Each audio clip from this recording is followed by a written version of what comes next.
සිරිලක ඇසිදිසි සරසවි පින්බිම දොරින් දොරට දොර මඩලාවයි ආයිබෝවන් දොරමඩලාව සංවාදාත්මක හරසරණිය පොසොන් පුර පසළොස්වක පොහොය සහ පොසොන් සතිය නිමිත්තෙන් අප විශේෂ දොරමඩලාව සංවාදාත්මක හරසරණියක් සංවිධානය කළා. දානය සහ පරිත්‍යාගයේ එහි මාතෘකාව. මා කැමති අපේ විද්වත් මණ්ඩලයේ මුලින්ම හඳුන්වා දෙන්නට අපේ ආරාධනා දොරමඩලාව සංවාදාත්මක හරසරණියට වැඩම කර සිටිනවා අපේ ප්‍රධාන සම්පත්ධාරී ස්වාමීන් වහන්සේ නමක් මහාචාර්ය පූජ්‍යපාද මල්වානේ චන්ද්‍රරතන ස්වාමීන් වහන්සේ මා නමස්කාර පූර්වකව දොරමඩලාවට පිළිගන්නට කැමති. පෑලියගොඩ විද්‍යාලංකාර මහපිරිවෙනේ ආචාර්ය කෑගල්ල දකුණු මල්වාන ශ්‍රී සෛලමස්තකාරාම විහාරවාසී කැලණි විශ්වවිද්‍යාලයේ සිංහලාංශයේ අංශාධිපති ස්වාමීන් වහන්සේ නමස්කාර පූර්වකව දොරමඩලාවට පිළිගන්නවා. ඒ වගේම අපේ තවත් ප්‍රධාන සම්පත්ධාරියෙක් මොහන් පල්ලිගුරු මහත්මයා ආයිබෝවන් ගරුතර දොරමඩලාවට පිළිගන්නවා. අභිප්‍රේරණ හා මනෝවිද්‍යා දේශකවරයෙක් හැටියට එතුමා ප්‍රකටයි. කතිකාචාර්යවරයෙක් පර්යේෂකෙක් හැටියට ප්‍රකට ගයන් චානක විධානපතින් මහත්මයාත් ගෞරවනීය දොරමඩලාවට පිළිගන්නවා. ආයිබෝවන් අපේ ප්‍රධාන සම්පත්ධාරියෙක්. මා ගෞරවනීය ස්වාමින් වහන්සේගෙන් මේ කතා බහ ආරම්භ කරන්නට කැමතියි. අපේ ස්වාමින් වහන්සේ දානය සහ පරිත්‍යාගය ඔබ වහන්සේට මා ආරාධනා කළොත් දානෙහි ආනිසංස මොනවාදයි කියා ඔබ වහන්සේට හෙට වෙනකන් දේශනා කරන්න පුළුවන්. පොසොන් පුර පසළොස්වක පොයේ පහු වෙනකනුත් දානෙහි ආනිසංස ගැන බෞද්ධ සාහිත්‍යයේ බුදුදහමේ සඳහන් වෙන කරුණු පැහැදිලි කරන්න පුළුවන්. ඊට වඩා මම කල්පනා කළා මේ කාලීන වශයෙන් මෙහි තියෙන වැදගත්කම. දැන් දානෙහි ආනිසංස කියනවා වගේම මේක ටික හිතලා බලපුවම සමාජ විද්‍යාත්මකව හරිය වැදගත් කාර්යයක් නේ. ඒ වගේ මනෝවිද්‍යාත්මකව ගත්තාම ඒත් හරි වැදගත්. ටිකක් හිතලා බලුවා අපේ ආමඳුනේ මේ දවස්වල ආර්ථික විද්‍යාත්මකවත් හරි වැදගත් නේ. මේ කාලෙත් එක්ක බලපුවම එහෙම මාතෘකාවක් අපි කතා කරන්නේ දාණයෙන් නවතින්නේ නැහැ පරිත්‍යාගයටත් අපි ගිහිල්ලා තියෙනවා අපේ ගෞරවනීය ස්වාමීන් වහන්සේ. හැම දිනාටම තෙරුවන් සරණයි.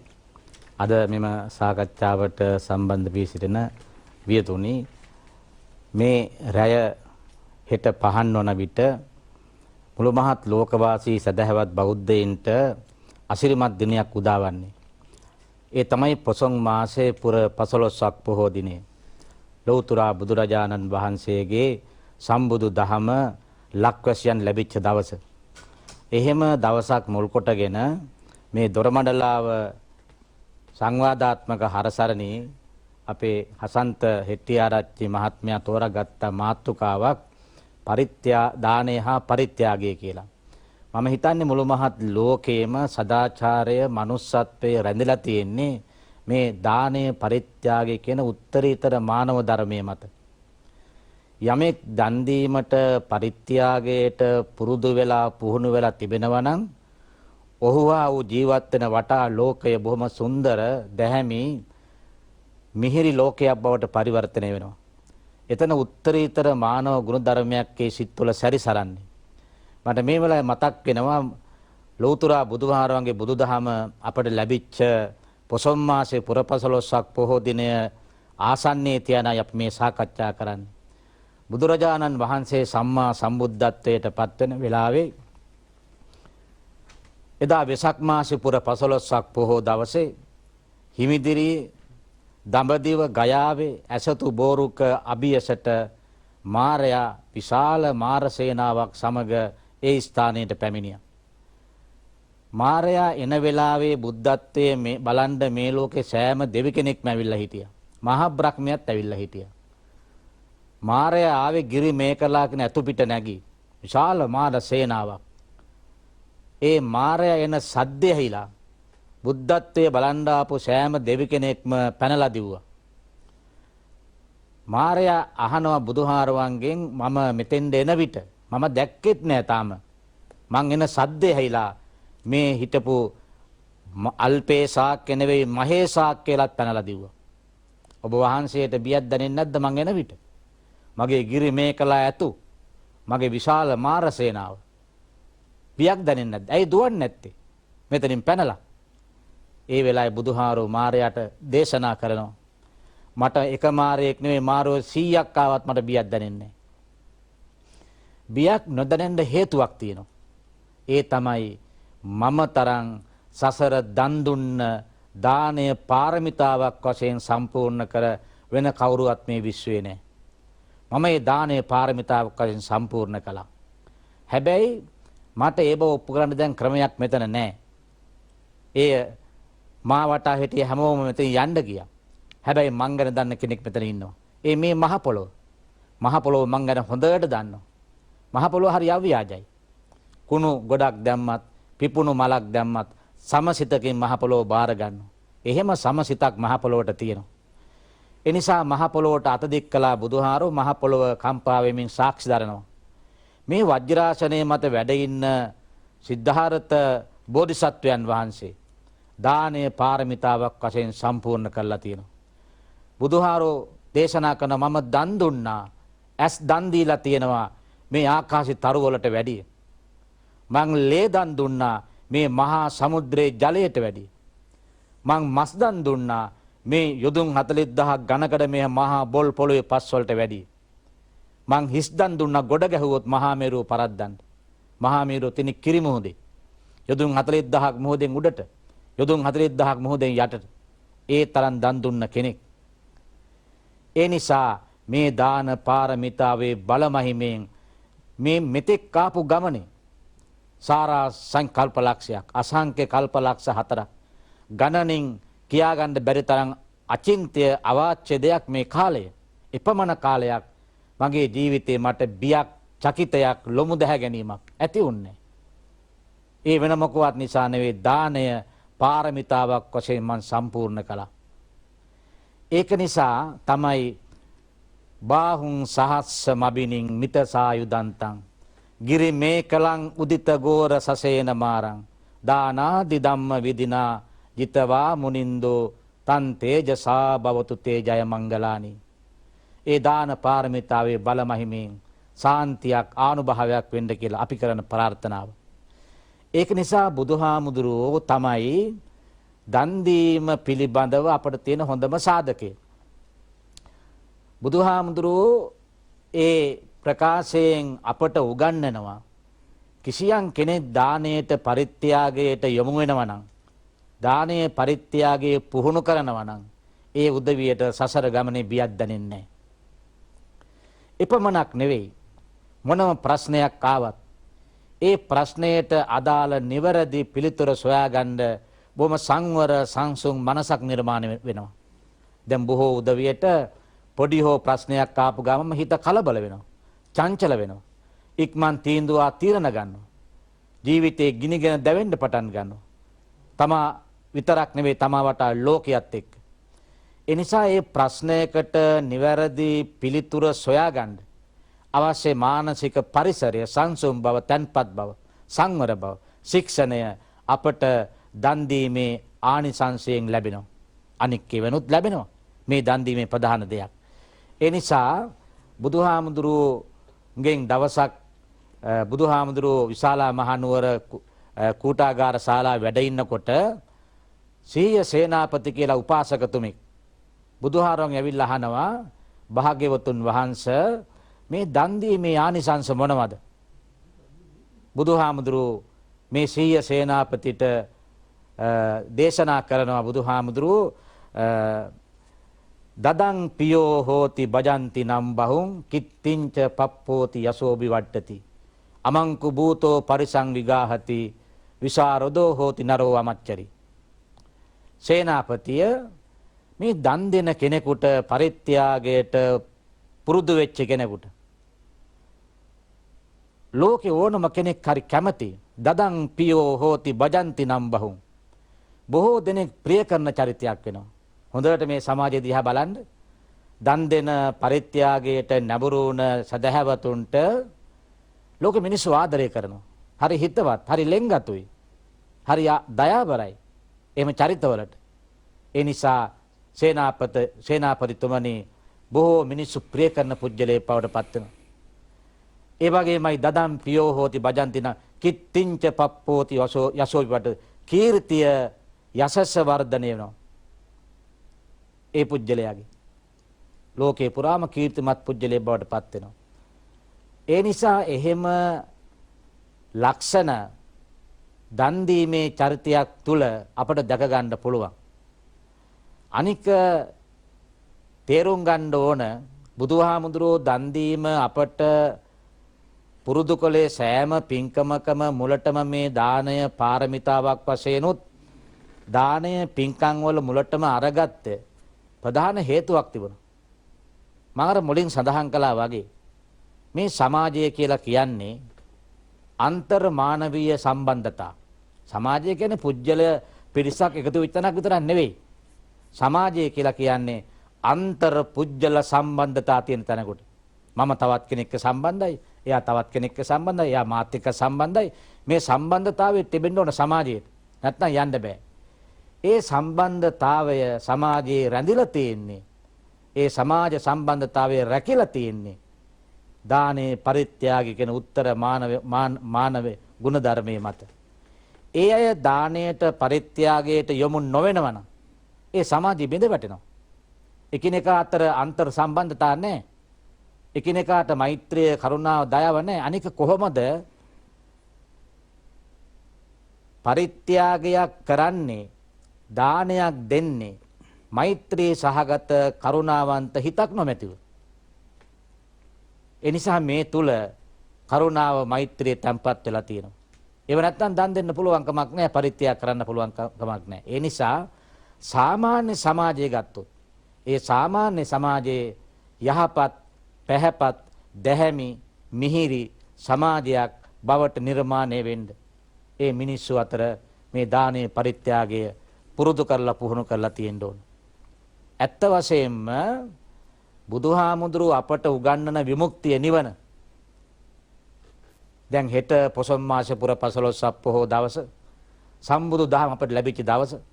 අපි ආර්ථික, දේශපාලනික, සමාජික, ශාසනික, සංස්කෘතික වශයෙන් අරුත්බර අර්ථාන්විත නව හැරවුම් ලක්ෂයකට ලක්වැසියෝ පුහුණු වුණේ පොසොන් මාස පුර 15 පොහොව දවසේ ඉඳලා. ලංකාව අර්ථාන්විත අරුත්බර මාවත ගමන් කරන්න පටන් ගත්තා. ඒ අතර ලක්වැසියෝ උත්තරීතර විමුක්තිය සොයාගෙන ගියා. ඒ තමයි නිවන. නිවන කියන්නේ අතහැරීමේ අවසාන විමුක්තියට. අතහැරීම පුරුදු කරන්න නම් දානේ පරිත්‍යාගයේ පුරුදු කරන්න ඕන. ඒ දානේ පරිත්‍යාගයේ පුරුදු කරනවයි කියලා කියන්නේ යමක් නිකන් අතින් ත්‍යාග කරන එක නෙවෙයි. ඒ මනසින් ගලවා දමන්නම ඕන. මනසින් ගලවා දැම්මේ නැත්නම් එතන ඒ දාන පරිත්‍යාග චේතනාවක් නැහැ. අපි යමක් දන් දෙන්නේ නැවත බලාපොරොත්තුවක් තියාගෙන නෙවෙයි දන් දෙන්නේ. හැබැයි එහෙම බලාපොරොත්තුවක් නැති වුණාට ස්වාභාවිකවම ඒ කුසල ශක්තියේ බලමහිමයට අපට නිවන සමීප වෙනවා. ඒක නිසා මම හිතන්නේ දානේ පරිත්‍යාගය කියලා කියන මේ සුන්දරතම වචනේ, මිනිස්සුන්ගේ මුවින් පිට වෙන මේ සුන්දර වචනේ, මිනිස්සු කනට ඇහෙන සුන්දර වචනේ, කන පිනවන වචනයක් මේක. කර්ණ රසායනයි මේක. සවිය ගෝචරයි. ඒ වචනය අද මේ පොසොන් පුර 15 පොහොව දවස ආසන්නයේ තියෙන සාකච්ඡා කිරීම ඉතාම වැදගත් දෙයක්. ඒ අපේ හඳුරුනේ දානේ සහ පරිත්‍යාගය ගැන කතා කරද්දී ලෝකේ පුරාම ඉල්ලන අය ඉන්නවා, නොඉල්ලන අය ඉන්නවා. සමහරු දෙන්නේ ඉල්ලන අයට, සමහරු දෙන්නේ නොඉල්ලන අයට. ඉල්ලන්නේ නැහැ. අමාරුකම් තියෙනවා, හංකගෙන ඉන්නවා. අපේ රටෙත් එහෙම ඉන්නවා. එළියට බහලා ඉල්ලන්නේ නැහැ. හැබැයි කාගෙන විකාගෙන ඉන්නවා, ඉල්ලන්නේ නැහැ. සමහරු හොයලා ඒ අයට දෙනවා. දැන් රටක් හැටියට ගත්තාම අපිත් ඉල්ලනවානේ. ඒක ඉතින් ඇති ප්‍රසිද්ධියේ තියෙන දෙයක්. ආයේ මේ මාධ්‍යයෙන් ඔක හංගන්න දෙයක් නැහැනේ. අපි රටක් හැටියටත් ගිහිල්ලා ලෝකෙ ඉල්ලනවා.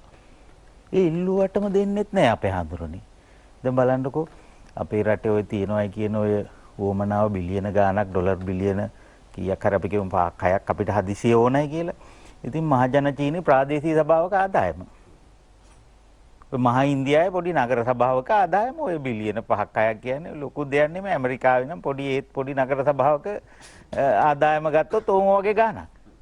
බැරිත් නැහැ. ඒ උනාට දෙන්නේ නැහැ. ඒ ජාත්‍යන්තර මට්ටමේ මේක තමයි. අපි එහෙමම දෙන්න ඕනද කියලා හැඟීම් තියෙනවා. එයාගේ වෙනම න්‍යාය පත්‍ර තියෙනවා, දේශපාලනය තියෙනවා. හැබැයි පරිත්‍යාගත් කරලා තියෙනවා. එහෙම පරිත්‍යාග නොකළා නම් මහජන චීන ඉන්දියාව වුණත් මේ හදිසි වෙලා අපිට උදව්පදව් කළා. මම කියන්නේ ජාත්‍යන්තර මට්ටමින් දෙන හැටි, පරිත්‍යාග කරන හැටි අපිට ඒ ගැනත් කතා කරන්න පුළුවන්. මේක කාලීන මාතෘකාවක්. දානේ සහ පරිත්‍යාගය. මොහන් පල්ලිගුරු මහත්තයා. හොඳයි. ගෞරවනීය ස්වාමීන් වහන්සේ ආචාර්ය හසන්ත මැතිතුමනි ගාන්මැතිතුමනි දානය දීම ඊට පස්සේ පරිත්‍යාගය. පළවෙනිම අපි මේ දානය හා පරිත්‍යාගය සමාජයකට අවශ්‍යයි කියන තැනින් පොඩ්ඩක් පටන් ගත්තොත් අපේ ගෞරවනීය ස්වාමීන් වහන්සේ දේශනා කරන්න යෙදුනසේ එක පැත්තකින් සමාජයක යහ පැවැත්ම පවත්වාගෙන යන්න. එහෙම නැත්නම් වඩාත් හොඳ සමාජයක් නිර්මාණය කරගෙන මනුෂ්‍ය ගුණාංග රැකගෙන ජීවත් වීමේදී දානය හා පරිත්‍යාගය අත්‍යවශ්‍යයි. උදාහරණයක් විදිහට ගත්තොත් ගුරුවරු දැනුම අපිට නොමසුරුව පරිත්‍යාග කරාම ලෝකයේ ජයගත හැකි දරුවෙක් නිර්මාණය කරගන්න පුළුවන්. රැකියාව කරන කෙනෙක් තමුගේ ශ්‍රමය නොමසුරු ආයතනයට ලබා දුන්නොත් ආයතනයක දියුණුවත් කරගන්න පුළුවන්. එතකොට ඒ දෙන කට්ටියගේ පැත්තෙන් එක පැත්තයි. අනිත් පැත්තෙන් ගත්තම මට සෙන් කතාවක් මතක් වෙනවා ආචාර්ය හසන්ත මැතිතුමනි. ඒ සෙන් කතාවේ තියෙන ඔබතුමා කෝ ජාත්‍යන්තර වැඩේට ඒක සම්බන්ධයි. දානපතියෙක් ඇවිල්ලා සෙන් ආරාමයකට ලොකු ධනයක් පරිත්‍යාග කරනවා. ඉතින් ඒක බාරගත්ත සෙන් හිමි නම මුකුත් කියන්නේ නැතුව මේ හා හොඳයි කියලා කියනවා. එතකොට ආපහු මේ අර දානපතිය කියනවා මේ සාමීනි ඔතන මෙච්චර මුදලක් තියෙනවා. හා හොඳයි කියලා කියනවා. එතකොට අහනවා මේ ඔබතුමා ඔබ වහන්සේට මේ මුකුත් කියන්නේ එහෙම හිතෙන්නේ නැද්ද? එතකොට මේ සෙන් හිමිනම අහනවා ඔබ මගෙන් ස්තුතියක්ද අපේක්ෂා කරන්නේ? මම මොකටද ස්තුති කරන්නේ? මට නොව ස්තුති කරන්න ඕන කියලා කියනවා. ඒකේ අදහස තමයි කෙනෙකුට අවසානයේ ජීවිතේ සතුටක් ලැබෙන්නේ තමුන් කොතරම් දේ රැස් කරාද කියන එක මතම නෙවෙයි. ඒ රැස් කරගත්ත දෙයින් තමුන් කොච්චර දේවල් කරාද කියන එක මතයි. එතකොට ජපාන් සෙන් කතාවට අනුව නම් අර්ථය තමයි ඔබ දුන්නු දෙය කෙනෙක් ලබන්න ඉන්නවා නම් බාර ගන්න කෙනෙක් ඉන්නවා නම් ඇත්තට මේ බාරගත්ත කෙනාට තමයි ස්තුතිවන්ත වෙන්න ඕන දුන්නු කෙනාටම නෙවෙයි කියන එක. හේතුව ඔහුට දෙන්න අවස්ථාවක් ලැබිලා තියෙනවා. දැන් අපි නිකමට හිතමු මේ ලෝකෙින් හැමෝටම කිසිවක්ම අවශ්‍ය නැත්තම් අපිට කුසලයක් රැස් කරගන්න මානසික සතුටක් ලබන්න තැනක් නැතුව යනවා. ඒක එක පැත්තක්. ඒතර අපි මේ දෙන දේවල් ගැන කතා කරද්දී අපිට ද්‍රව්‍ය දෙන්න පුළුවන්. ඒ කියන්නේ දන් දෙද්දි ද්‍රව්‍ය දෙන්න පුළුවන්. ඊට පස්සේදී අපි එතන එහාට ටිකක් තව ගියාම දැනුම දෙන්න පුළුවන්. කෙනෙකුට අපිට දැනුම දෙන්න පුළුවන්. අපි නිකන් කතා කරනවා අපේ පරිත්‍යාග ගැන. අපි උදාහරණයක් විදිහට ගත්තොත් අපි අපේ ජීවිත අනිකාව වෙනුවෙන් පරිත්‍යාග කරනවා. අපි අපේ වකුගඩු අනිකාව වෙනුවෙන් පරිත්‍යාග කරනවා. එතකොට ඒක ඊට ඉහළ මට්ටමක පවතිනවා.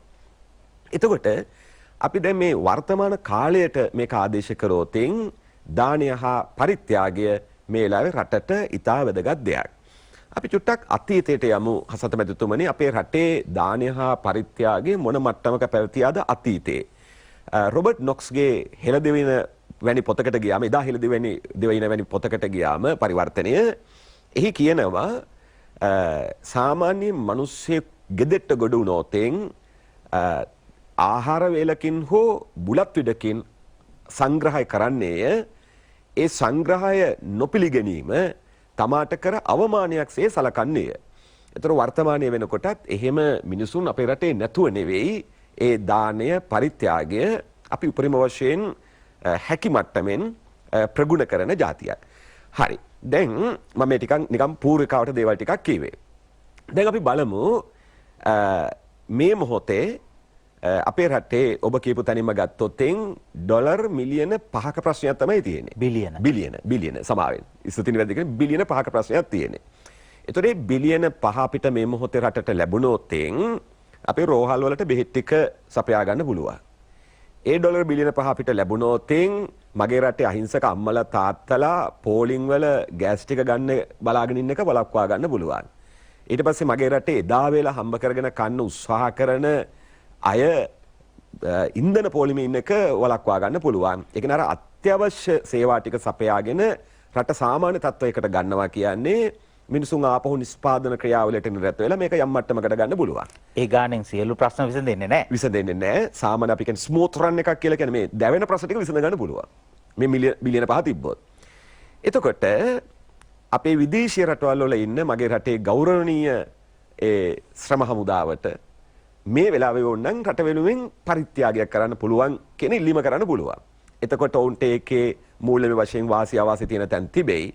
හැබැයි යම්කිසි රටෙන් කරන ඉල්ලීමක් තමයි ඔවුන් කොහොමටත් රටට එවන මුදල් ටික විධිමත් බැංකු පද්ධතිය හරහා එවන්නේ නම් අපිට යම්කිසි සහනයක් අත් කරගත හැකිය. ඕනේ නම් ඒක පරිත්‍යාගයක් විදිහට හිතලා කෙනෙකුට කරන්න පුළුවන්. ඕනේ නම්.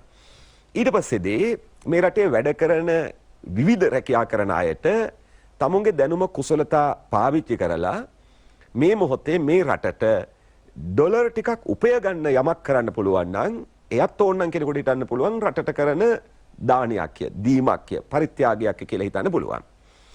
ව්‍යාපාරික පැත්තට ගෙනිච්ච උතින් හසත මෙතුමනි මේ මොහොතේ අපේ රටේ හුඟක් ආයතන හරි අමාරුවෙන් තමයි වැඩ කටයුතු ටික කරගෙන යන්නේ.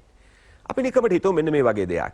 යම් කිසි ආයතනයක් තියෙනවා බලාගෙන ඉඳිද්දි බිඳ වැටෙමින් පවතිනවා මේ ආයතනයට මාර්ගයක් පේන්නේ නැහැ මේ මොහොතේ තමුන්ගේ ව්‍යාපාර රැක ගන්න. ඒතර මේ ආයතනය තුළ ඉන්න යම් කිසි සේවක මහත්මයෙක් තමුන්ගේ දැනුම පාවිච්චි කරලා ටිකක් ලෝකේ තියෙන ව්‍යාපාර අධ්‍යයනය කරලා ටිකක් කල්පනා කරලා මේ ව්‍යාපාරික ආයතනයට අලුත් ව්‍යාපාරික සැලැස්මක් හදලා ඒක පරිත්‍යාග කරනවා. එහෙම වෙච්ච ආයතන මේ රටේ මේ මොහොතේ තියෙන ලෝකෙත් තියෙනවා. ඒතර මේ ව්‍යාපාරික ආයතනයට නෙමේ අලුත් ව්‍යාපාරික අදහස සැලැස්ම පරිත්‍යාග කිරීමේ ප්‍රතිඵලය තමයි මේ ව්‍යාපාර ආයතනය ආයිත් පවතිනවා. ඒ පවතින නිසා ඒකේ වැඩ කරන සිය ගණනකට රැකියාව ලැබෙනවා. ඒ රැකියාව සුරක්ෂිත වීම නිසා ඒ පවුල්වල කට්ටිය හොඳින් ජීවත් වෙනවා. ඒ ජීවත් වීම නිසා ඒ පවුල්වල අයගෙන් සමාජයට සිදුවෙන්න තිබුණු හානියක් වළකිනවා. එතකොට ඒකත් මට හිතෙනවා යම් කිසි විදියක දීමක් තමයි. පරිත්‍යාගයක් තමයි. දානයක් තමයි කියලා හිතෙනවා. ඒතර අපි රටක් විදියට මේ මොහොතේ අපිට එහෙම දේවල් ටිකක් හිතන්න පුළුවන් නම් හරි වටිනවා. ජපානයේ දෙවන ලෝක යුද්ධයේදී ජපානය බිඳ වැටෙනවා. ඔවුන් පරාජිත රාජ්‍යය බවට, ඒ කියන්නේ යුද්ධෙන් පරාජය වූ රාජ්‍යය බවට පිළිගන්නවා. ඒ කියන්නේ ඔවුන් විසින් යුද්ධෙන් පරාජය බාර ගන්නවා. හිරෝෂිමා නාගසාකි අලු ගොඩක් බවට පත් වෙනවා. හසන්ත මෙතුමනි මේ වෙලාවේදී ලෝකේ විවිධ රටවල් වල හිටපු මෙතුමනි ජපන් විද්වතුන් ස්වේච්ඡාවෙන් හිරෝෂිමා නාගසාකියට හා ජපානයට එනවා ජපානය ගොඩනගන්න. ඒතර ඔවුන් එන්නේ මොනවා කරන්නද? තමුන්ගේ දැනුම කුසලතා රට වෙනුවෙන් පරිත්‍යාග කරන්න තමයි එන්නේ. ඇවිල්ලා ඔවුන් ජපානය ගොඩනගනවා. එසේ ගොඩනගන්නේ ඔවුන්ගේ අර ආකල්ප ධනාත්මක වෙච්ච නිසා. ඒ කියන්නේ රට කෙරෙහි වූ ආකල්ප ටික ධනාත්මක වෙච්ච නිසා. මට පුංචි කතාවක් කියලා අපි ගාන්මතුමාට අවස්ථාව දෙමු. මේ දීම කියන එක අපිට විවිධ විදියට කරන්න පුළුවන්. මම පහුගිය කාලේ බොහොම මීට අවුරුදු 2කට විතර කලින් අනුරාධපුර පැත්තට යද්දී යම්කිසි කටයුත්තක් සඳහා අතරමඟ ස්ථානයක හසන්ත මැතිතුමනි නතර වුණා අඹගෙඩි ටිකක් මිලදී ගන්න. මෙතන හිටියේ ගාන මැතිතුමනි මේ මවකුයි අම්මා කෙනෙකුයි තරමක් තරුණ වයසේ හිටපු පුතෙකුයි තමයි මේ ව්‍යාපාරය කරේ. ඉතින් මම මේ අඹ ටික ගන්න ගමන් ඒ පුතත් එක්ක පොඩි වෙලාවක් කතා කරලා මම නිකමට කිව්වා පුතා ඔයාගේ මුණ දිහා බැලුවම මට නම් පෙනෙන්නේ සාර්ථක දැවැන්ත ව්‍යාපාරිකයෙක්. මම හිතන්නේ ඔයා අම්මා වගේ අඹ විකුණින්න ඕන වෙයි කියලා. ඔක නරක නෑ. හැබැයි ඔයාට ඊට වඩා දෙයක් කරන්න පුළුවන්. ඔයා දිහා බැලුවම මට දැවැන්ත ව්‍යාපාරිකයෙක් පෙනෙනවා කියලා කොන්දට තට්ටුවකුත් දාලා මම ගියා. සාමාන්‍යයි. මට ඔහු වසර 2කට පස්සේ කතා කරා. ඒකයි මට වසර 2කට කලින් සිද්ධියක් කියලා මතක් වෙන්නේ. ඔහු දැන් සැලකිය යුතු මට්ටමක ව්‍යාපාරිකයෙක්. දැන් මම මේක කිව්වේ මම මේ කරා කියන අදහසෙන් කියන්නට නෙවෙයි.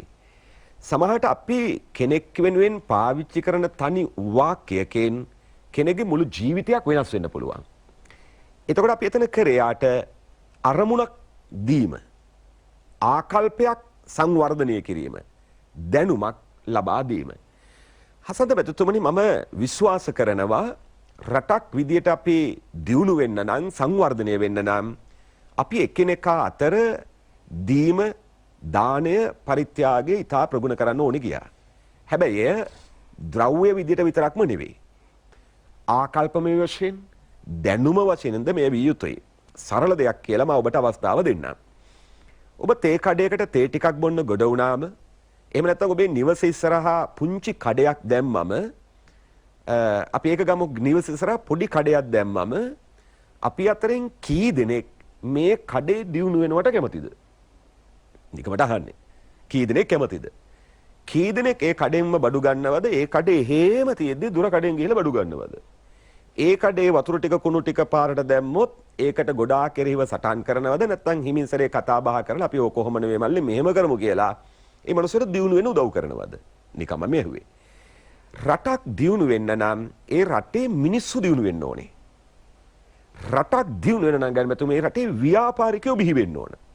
අපි රට දියුණු වෙනකන් බලාගෙන ඉඳගෙන අපි අපේ රටේ මිනිස්සුයෙකුට දියුණු වෙන්න උදව් කරන්නේ නැත්නම් අත දෙන්නේ නැත්නම් ශක්තිමත් කරන්නේ නැත්නම් දියුණු රාජ්‍යයක් බිහි වෙන්නේ නැහැ. එතකොට අර පුංචි කඩේ පටන් ගත්ත මිනිස්සයාට ඔබේ දැනුමෙන් ඔබේ හැකියාවලෙන් ඒ ව්‍යාපාරය දියුණු කරගන්න උදව් කරනවා නම් ඒකත් දීමක්ම තමයි. අඩු ගානේ යැපෙන්නේ අඩු වෙනවා. ඔහු දැවැන්ත ව්‍යාපාරිකයෙක් වුණොත් අපේ දරුවන්ට රැකියා ටිකක් දෙයි. ඒ නිසා මේ පොසොන් පොහට සමගාමීව අපි මේ සාකච්ඡා කරන මේ වැඩසටහනේ දානය හා පරිත්‍යාගය මම යෝජනා කරනවා හසන්ත මැතිතුමනි අර අපි සාම්ප්‍රදායිකව දෙන දාන ටික එසේම දෙන ගමම්ම එයට ගරු කරන ගමම්ම දීම දානය හා පරිත්‍යාගය නව අර්ථකථනයකින්ද චුට්ටක් බැලිය යුතුයි කියලා. මේ කාලෙට ගලපලා ගත්තොත් එහෙම රැකියාවක් දෙන එක හරි වටිනවා. රැකියාවට හැකියාවක් දෙන එකත් හරි වටිනවා. හැකියාව දීලා ටික කාලයක් ගත වෙනවනේ රැකියාව ගන්නට. ඉතින් ඒතකොට කල් ගත වෙනවා. ඒතකොට බඩගින්නින්ටත් වෙන්න ඉඩ තියෙනවා. ඒ හින්දා හැකියාව දීලා රැකියාවක් දෙන්න පුළුවන් වටිනවා. සමහර විට අපේ රටේ රැකියාව නැති වෙන්න පුළුවන්.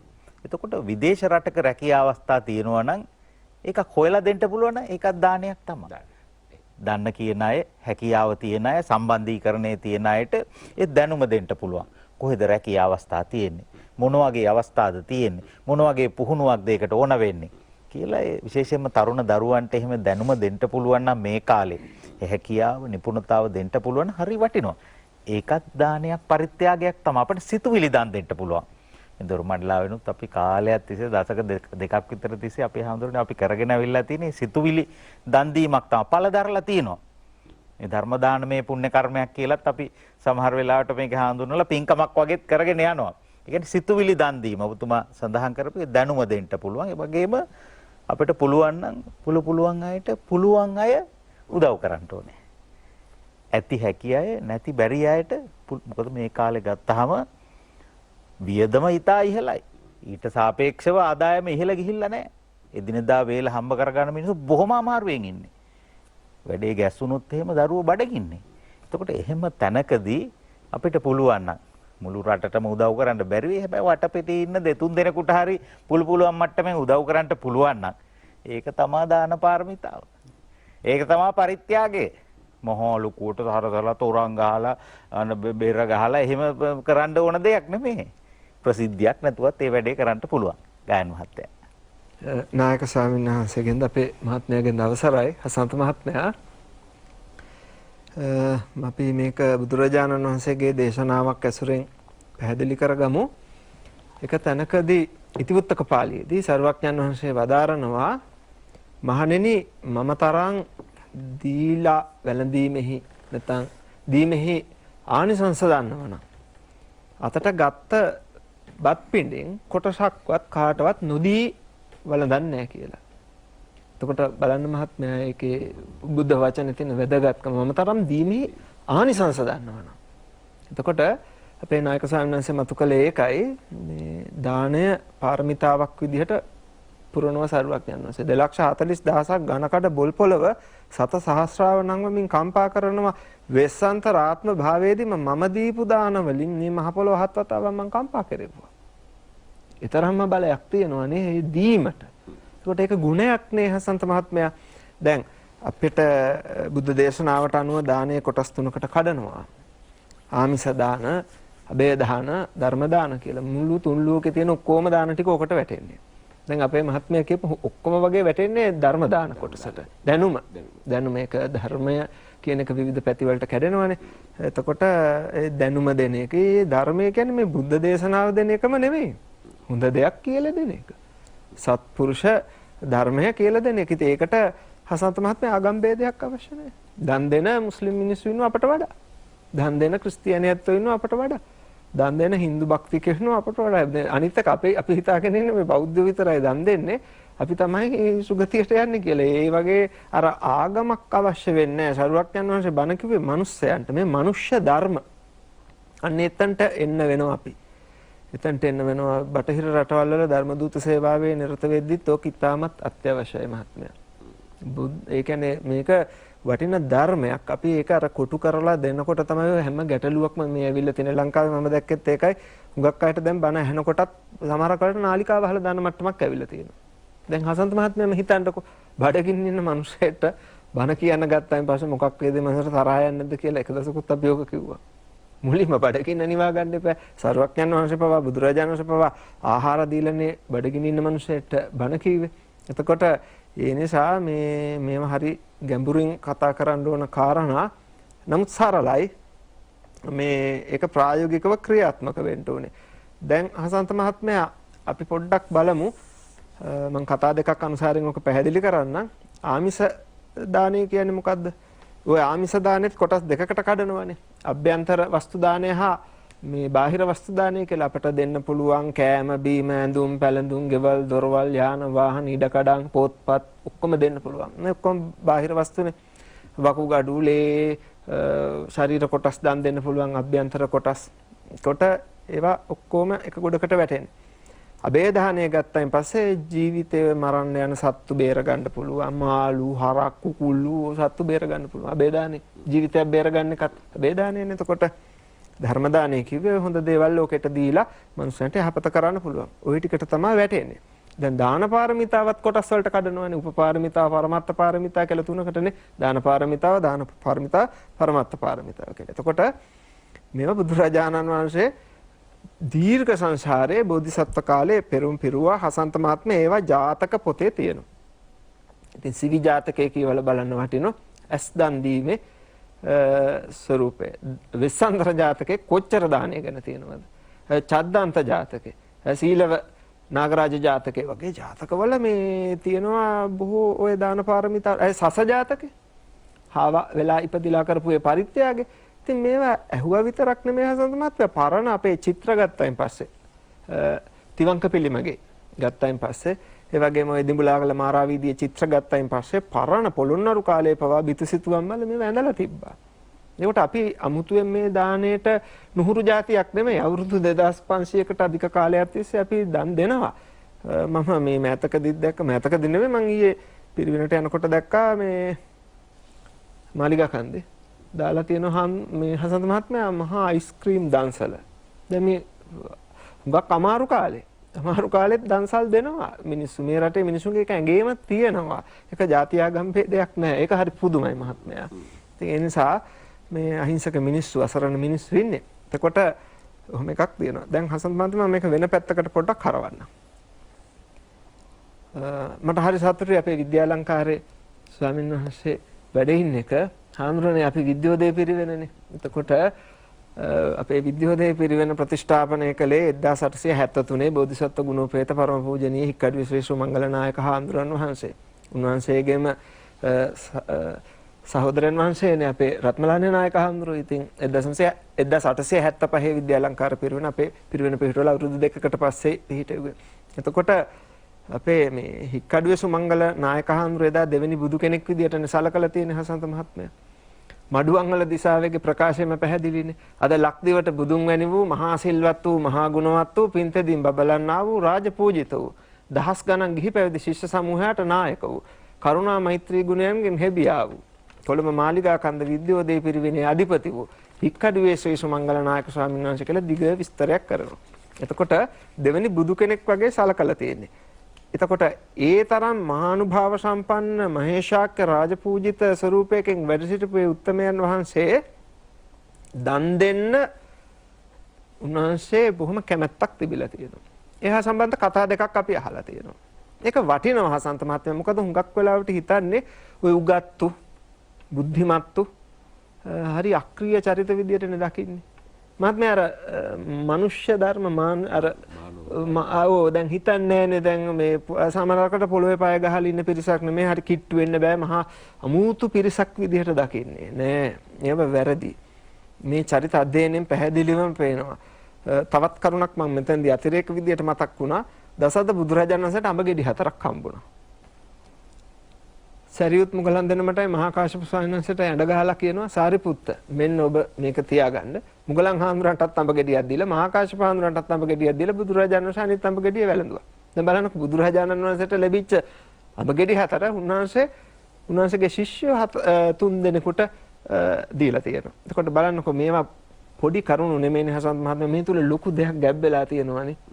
දැන් අපේ මහානායක ස්වාමීන් වහන්සේලා ගත්තත් හුඟක් අයට පේන්නේ මේ දේශපාලඥ වෙනකොට අටපිරිකර පිළිග අරගෙන වැඩ සිටින පිරිසක් විදිහට හසන්ත මහත්මයා කතා කරනවා අපි දැකලා තියෙනවා. ඒක සම්පූර්ණයෙන් වැරදි. ඒ උත්තරම ආශ්‍රය කරනකොට ඇසුරු කරනකොට නේද ස්වාමීන් වහන්සේ කුසල ධම්මනායක හඳුර අපේ විද්‍යාලංකාර පිරිවෙනේ උන්වහන්සේ කොච්චර දන් දීලා තියෙද. හසන්ත මහත්මයා පෞද්ගලිකවම දන්නවා. අපේ මල්වත්තේ මහානායක ස්වාමීන් වහන්සේ අපේ මූලස්ථානයේ මල්වත්ත මහා විහාරයේ නායක හඳුරන් වහන්සේ කරන ඒ දන් දීම් කවුරුවත් දන්නේ නැහනේ. ඒක කතා වෙන්නෙත් නැහැ, පේන්නෙත් නැහැ. එතකොට කොච්චර දුප්පත් අයට සලකනවද? කොච්චර පිහිට වෙනවද නැති බැරි අසවර නැත්තන්ට ගෙවල් හදලා දෙනවද? ඒවා හුඟක් අය දන්නේ නැහැ. එතකොට අපේ හික්කඩුවේ සුමංගල ආන්දරෝ හරියට දන් දෙනවා. බඩු මුට්ටුවක් හුඟක් වෙලාට තියාගන්න බෑ හසන්ත මහත්තයා. ඒ නිසා පිරිවෙනේ කෘත්‍යාධිකාරී හාමුදුරුවෝ කරන්නේ හාමුදුරන්ගේ පෙට්ටගම් වලට කබඩ් වලට මේ යතුරු දාලා යතුරු අරන් තියනවා. මේ බඩු මුට්ටු දන් දෙනවලු.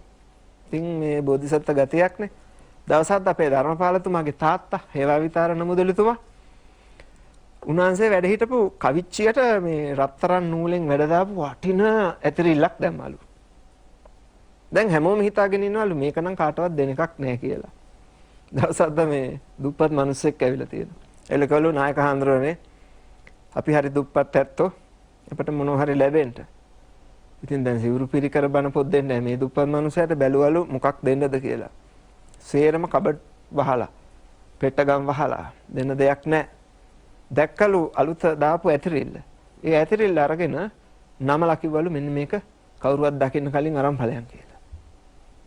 ඉතින් ඒ දුප්පත් මිනිසයා නායක හාමුදුරන්ට පින් දීලා අරගෙන යනකොට කෘත්‍යාධිකාරී හාමුදුරන්ට අහු වෙලා තියෙනවා. මේ වරේ ඔබ මොනවද ගෙනියන්නේ? පෙන්නපන් බලන්න. ඊට පස්සේ ඇතිරිල්ල. නායක හාමුදුරුවෝ රවට්ටගෙන බඩු මුට්ටු ගෙනියනව නේද කියලා සැර වෙලා තියෙනවා. ඊට පස්සේ හික්කඩු හාමුදුරුවෝ කුලේ අසරණයට කරදර කරන්න එපා. ඒ ලාභයට හානි කරන්න එපා. ඒක හැමෝම ගෙනිච්චාවි කියලා. ඊට පස්සේ දැන් ඇතිරිල්ල නැහැනේ මුදලිතුමා ආපු වෙලාවක කිව්වලු අන්න මුදලිතුමා ඇතිරිල්ලක් දුන්නා. නායක හාමුදුරුවෝ එකක් දීලා කිව්වලු. මුදලිතුමා මොකද්ද කියලා තියෙන්නේ? මම මේක නායක හාමුදුරන්ට පරිත්‍යාග කළා, පූජා කළා. ඒක උන්වහන්සේටයි තියද? ඒකට ඕන දෙයක් කරගන්න එක උන්වහන්සේගේ වැඩ. ඕක හසන්ත මහත්මයා අද නැද්ද? සමහරු දීලා ඉවර වෙලා හොයනවා හරියට. දීලා ඉවර වෙලා කියවනවා හරියට. දීලා ඉවර වෙලා බලනවා හරියට. හාමුදුරන්ට වළඳන්න දෙන පිඟානේ ලියනවනේ වටේට හවලා විසින් පරිත්‍යාග කළා කියලා. දාන බෞද්ධ කොටිය හරහට ලියනවනේ අහවලා විසින් පරිත්‍යාග කළා කියලා. මම දවසක් දේශනාවකට පාන්සලකට ගියපම ෆෑන් එකේ පෙති තුනේම ලියලා නම් බලනකොට ඒ ෆෑන් එක පූජා කරපැත්තන්ගේ නම්. ඉතින් හසන්ත මහත්මයා ඒක දීමක්ද? ඒක පරිත්‍යාගයක්ද? ඒකෙන් වෙන්නේ හුඟක් වෙලාවට දැන් ක්‍රිස්තුස් වහන්සේ පවා වදාරලා තියෙනවා ඔබේ මේ අතින් දෙන දේ අනිත් අතට දැනෙන්න ඉඩ තියන්න එපා කියලා. ඒක හසන්ත මහත්මයා ඒත් එක්ක තියෙනවා තෘෂ්ණාව කියන ඒ ක්ලේශය. එතකොට දීම තුල තියෙන්නේ අලෝභයනේ. අලෝභයනේ. ඒක ඉතා වැදගත් එකක් නේ. ඔය වගේම ඔකට අදාළව මම තව කතාවක් කියලා ඉවර කරන්නම්. අපේ හික්කඩුවේ හාමුදුරන්ගේ ළඟට තවත් දවසකදී හාමුදුරු කෙනෙක් ඇවිල්ලා තියෙනවා. දුප්පත් හාමුදුරු කෙනෙක්. ජරා සිවුරක් පොරවගත්ත බොහොම අසරණ දුප්පත් ස්වාමීන් වහන්සේ නමක් ඇවිල්ලා තියෙන. එතන දුප්පත් කිව්වේ ආමිෂය අඩුවෙන් ලැබෙන. ඉතින් ඇවිල්ලා කිව්වලු නායක හාමුදුරනේ අපි දුප්පත් උන්වහන්සේලා අපට මොනවා හරි ලැබුණා නම් හාමුදුරුවෝ කල්පනා කළාලු මොනවද දෙන්නද? බොහොම ජරා සිවුරක් පොරවන් ඉන්නේ. ඒ කියන්නේ මේ සිවුරක් ඉල්ලන්නේ. ඉතින් පෙට්ටගම් බැලුවම වහලානේ. සිවුරක් ගන්න විදිහක් නැහැ. දැන් දෙන්න තියෙන්නේ මොකද්ද? තමන් වහන්සේ පොරවගෙන ඉන්න සිවුර විතරනේ. අනේ හසන්ත මහත්මයා හික්කඩුවේ නායක හාමුදුරුවෝ ඒ සිවුර ගලවලා අර ආගන්තුක ස්වාමීන් වහන්සේට දීලා තියෙනවා. මහත්මයා ඒ සිවුර අරගෙන ඒ හාමුදුරුවෝ සතුටින් ගිහිල්ලා තියෙනවා. එක ස්වාමීන් වහන්සේ නමක් ඇවිල්ලා බලලා තියෙනවා මේ ආගන්තුක අමුත්ත ආපු ගමන් යන්නේ මොකද කියලා. බැලින්නම් මේ තුන් ලෝකෙ කිසිවක් සිදු නොවුණා වගේ අපේ නායක හාමුදුරුවෝ විටක් කපමින් පුස්කොළ පොතක් කියවනවලු අඳනේ පිටින් ඉඳගෙන. එතකොට බලන්න දෙයනේ මේ මොකද කියලා වහපු කබඩ් ඇරලා පටසිවුරක් අරගෙන නායක හඳුරන්ගේ සුවි ශරීරයට පෙරෙව්ව කියනවා. එතකොට බලන්න තමා ඇඳගෙන ඉන්න වස්ත්‍රය පවා පූජා කිරීමේ හැකියාවක් තිබුණා. එතරම් උගත්, එතරම් සිල්වත්, එතරම් ගුණවත්, එතරම් ලෝක ප්‍රසිද්ධ උත්තමයෙකුට. එතකොට ආගම් ಜಾති භේදයක් නැහැ. ඔය අපේ හික්කඩුවේ නායක හඳුරන්ගේ චරිතය වර්තමානයේ ඉතින් පාප් වහන්සේ පවා මදර් තෙරේසා ඒ උත්තමාවියගේ චරිත ගත්තත් හසන්ත මහත්මයා ඔය වගේ දේවල් හුඟක් පේනවා. මම ඊළඟ වටේදී ඒ වගේ කරුණු කිහිපයක් මතු කරන්නම්. ඒ නිසා මේක අපි ප්‍රායෝගිකව අපේ ජීවිතය තුළ තියෙන්න ඕන. නැත්නම් මේවා කතා පමණයි ප්‍රායෝගික නැත්නම් අපේ රට මේ තරම් පහත් මට්ටමකට වැටුනේ අපි කතා කළා විතරයි. මේවා ක්‍රියාත්මක කළේ නැහැ. ඒකයි. අපේ ගෞරවනීය ස්වාමින් වහන්සේ මුලින්ම දේශනා කළා දීමෙහි ආනිශංස. දානෙහි ආනිශංස මොනවද කියලා. දිව්‍ය ලෝකයේ ගැන දේශනා කළා. ඉතින් අපායත් ඔය ඇඳලා හැම තියෙනවනේ චිත්‍ර ගැන ඔබ සඳහන් කළා. පන්සල් වල ඇඳලා තියෙනවා. දිව්‍ය ලෝකේ ස්වභාවය කොහොමද කියලා පුංචි දරුවෙක් වුණා තාම එහෙම එකක්. දිව්‍ය ලෝකේ තිබ්බත් නැතත් අපාය කියලා එකක් තිබ්බත් නැතත් මේ සංකල්ප අපේ ජන මනස හසුරුවපු දේවල්. දම්පින් දුන්නාම පින්කම් කළාම දිව්‍ය ලෝකේ යනවා කියලා උපාසකම්ම විශ්වාස කරගෙන ඉන්නවා. ඒ වගේම නරක වැඩ කළොත් එහෙම, හොරකම් කළොත් එහෙම, වංචා කළොත් එහෙම, අනුන්ගේ දේ කඩා වඩා ගත්තොත් එහෙම, දුප්පතුන්ගේ දේ හොරකම් කරොත් එහෙම, නාස්ති කළොත් එහෙම, මේ සම්පත් විනාශ කළොත්, නාස්ති කළොත්, අල්ලස් ගත්තොත්, වංචා කළොත් අපාය යනවායි කියලා මේ සමාජයේම ජනමතයේ තිබුණා. ඒවා ඉතින් ඇත්තනම් අදටත් අවලංගු වෙන්න බෑ. ඒ පොතපතේ තිබුණා. දිව්‍ය ලෝකේ අපාය කෙසේ වෙතත් දුන්නහම ලැබෙන සුවය, මෙලවදීම දැනෙන ශාන්තිය දුන්න කෙනෙක් දන්නවා. බොහොම මනෝවිද්‍යාත්මකයි. කෙනෙකුට දුන්නහම නැති බැරි කෙනෙකුට අත දුන්නහම යමක් පරිත්‍යාග කරාම දැනෙන සුවය, ඒක මහ පුදුමාකාර සුවයක්. අත්හදා බලන්නකො මේ දවස්වල. ඔය දරුවන්ට දැන් රෝහල්, රිජ්විආරයේ ළමා රෝහල තියෙනවා. ඒකේ දරුවන්ට යම් හොඳ ආහාර වේලක් ලැබෙන්න ඕන. උපරිම උත්සාහය දරනවා ඒ පාලනාධිකාරී. අපිත් පුළුවන් තරම් සහාය දෙන්න ඕන. ඉතින් අපේක්ෂා රෝහල ඒ වගේ තැන් තියෙනවා. තවත් තැන් තියෙනවා. ඒ වගේ තැන් වලට පුළුවන් අය උදව් කරන්න. පුදුමාකාර සැනසීමක් දැනෙනවනේ. ඒ වගේම ඔය තරුණ ළමයෙකුට අත දෙන්න පුළුවන් නම්, රැකියාවක් හොයන ළමයෙකුට රට යන්න හරි උදව් කරන්න පුළුවන් නම්, ඒ ළමයා රට ගිහිල්ලා දිනු වෙලා ඉන්නකොට කාටද ආඩම්බර? කාටද සතුටු? ප්‍රසිද්ධ වෙන්න ඕනේ නැහැ. ඕවා කරලා බලන්න හොඳම කාලේ මේක. දානය සහ පරිත්‍යාගය අපේ මාතෘකාව. මට අවසන් පාලක මැදිරියට යන්න පාලක මැදිරිය මගින් නිකුත් කරන පණිවිඩ කීපයක් සඳහා. සිරිලක ඇසිදිසි සරසවි පින්දිම දොරින් දොරට දොර මඩලාවයි. දානය සහ පරිත්‍යාගය ගැනයි අද දුරමඩලාවෙන් අප කතා කරන අපේ ගෞරවනීය ස්වාමින් වහන්සේ. මම හිතන්නේ මේ වන විට ඒ පිළිබඳ සෑහෙන සාකච්ඡාවක් මේ වියත් මණ්ඩලය විසින් සිද්ධ කළා. අපි හසන්ත මහත්තයා කිව්වා දන් දුන්නාම ඒ වගේම ලැබෙනවයි කියලා. ඒකට හොඳම චරිතයක් අපි මෑත කාලේ දැකලා තියෙනවා. ඒක නොකියම බෑ. ඒ තමයි අපේ විද්‍යාලංකාර මහපිරින වැඩහිටිය වැලමිටියාවේ කුසල ධම්ම නායක හාරු. උන්වහන්සේ අපි කවුරුත් දන්නවා, රටේ හැමෝම දන්නවා, ක්‍රියානතුරකටපත් වෙලා උන්වහන්සේට යම් කරදරයක් වුණා. ඉදා ඉඳලා නායක හාමුදුරුවෝ සෑම උපන්දිනයක් වගේම ලැබෙන හැම අවස්ථාවකම නායකව හරියට දන් දුන්නා.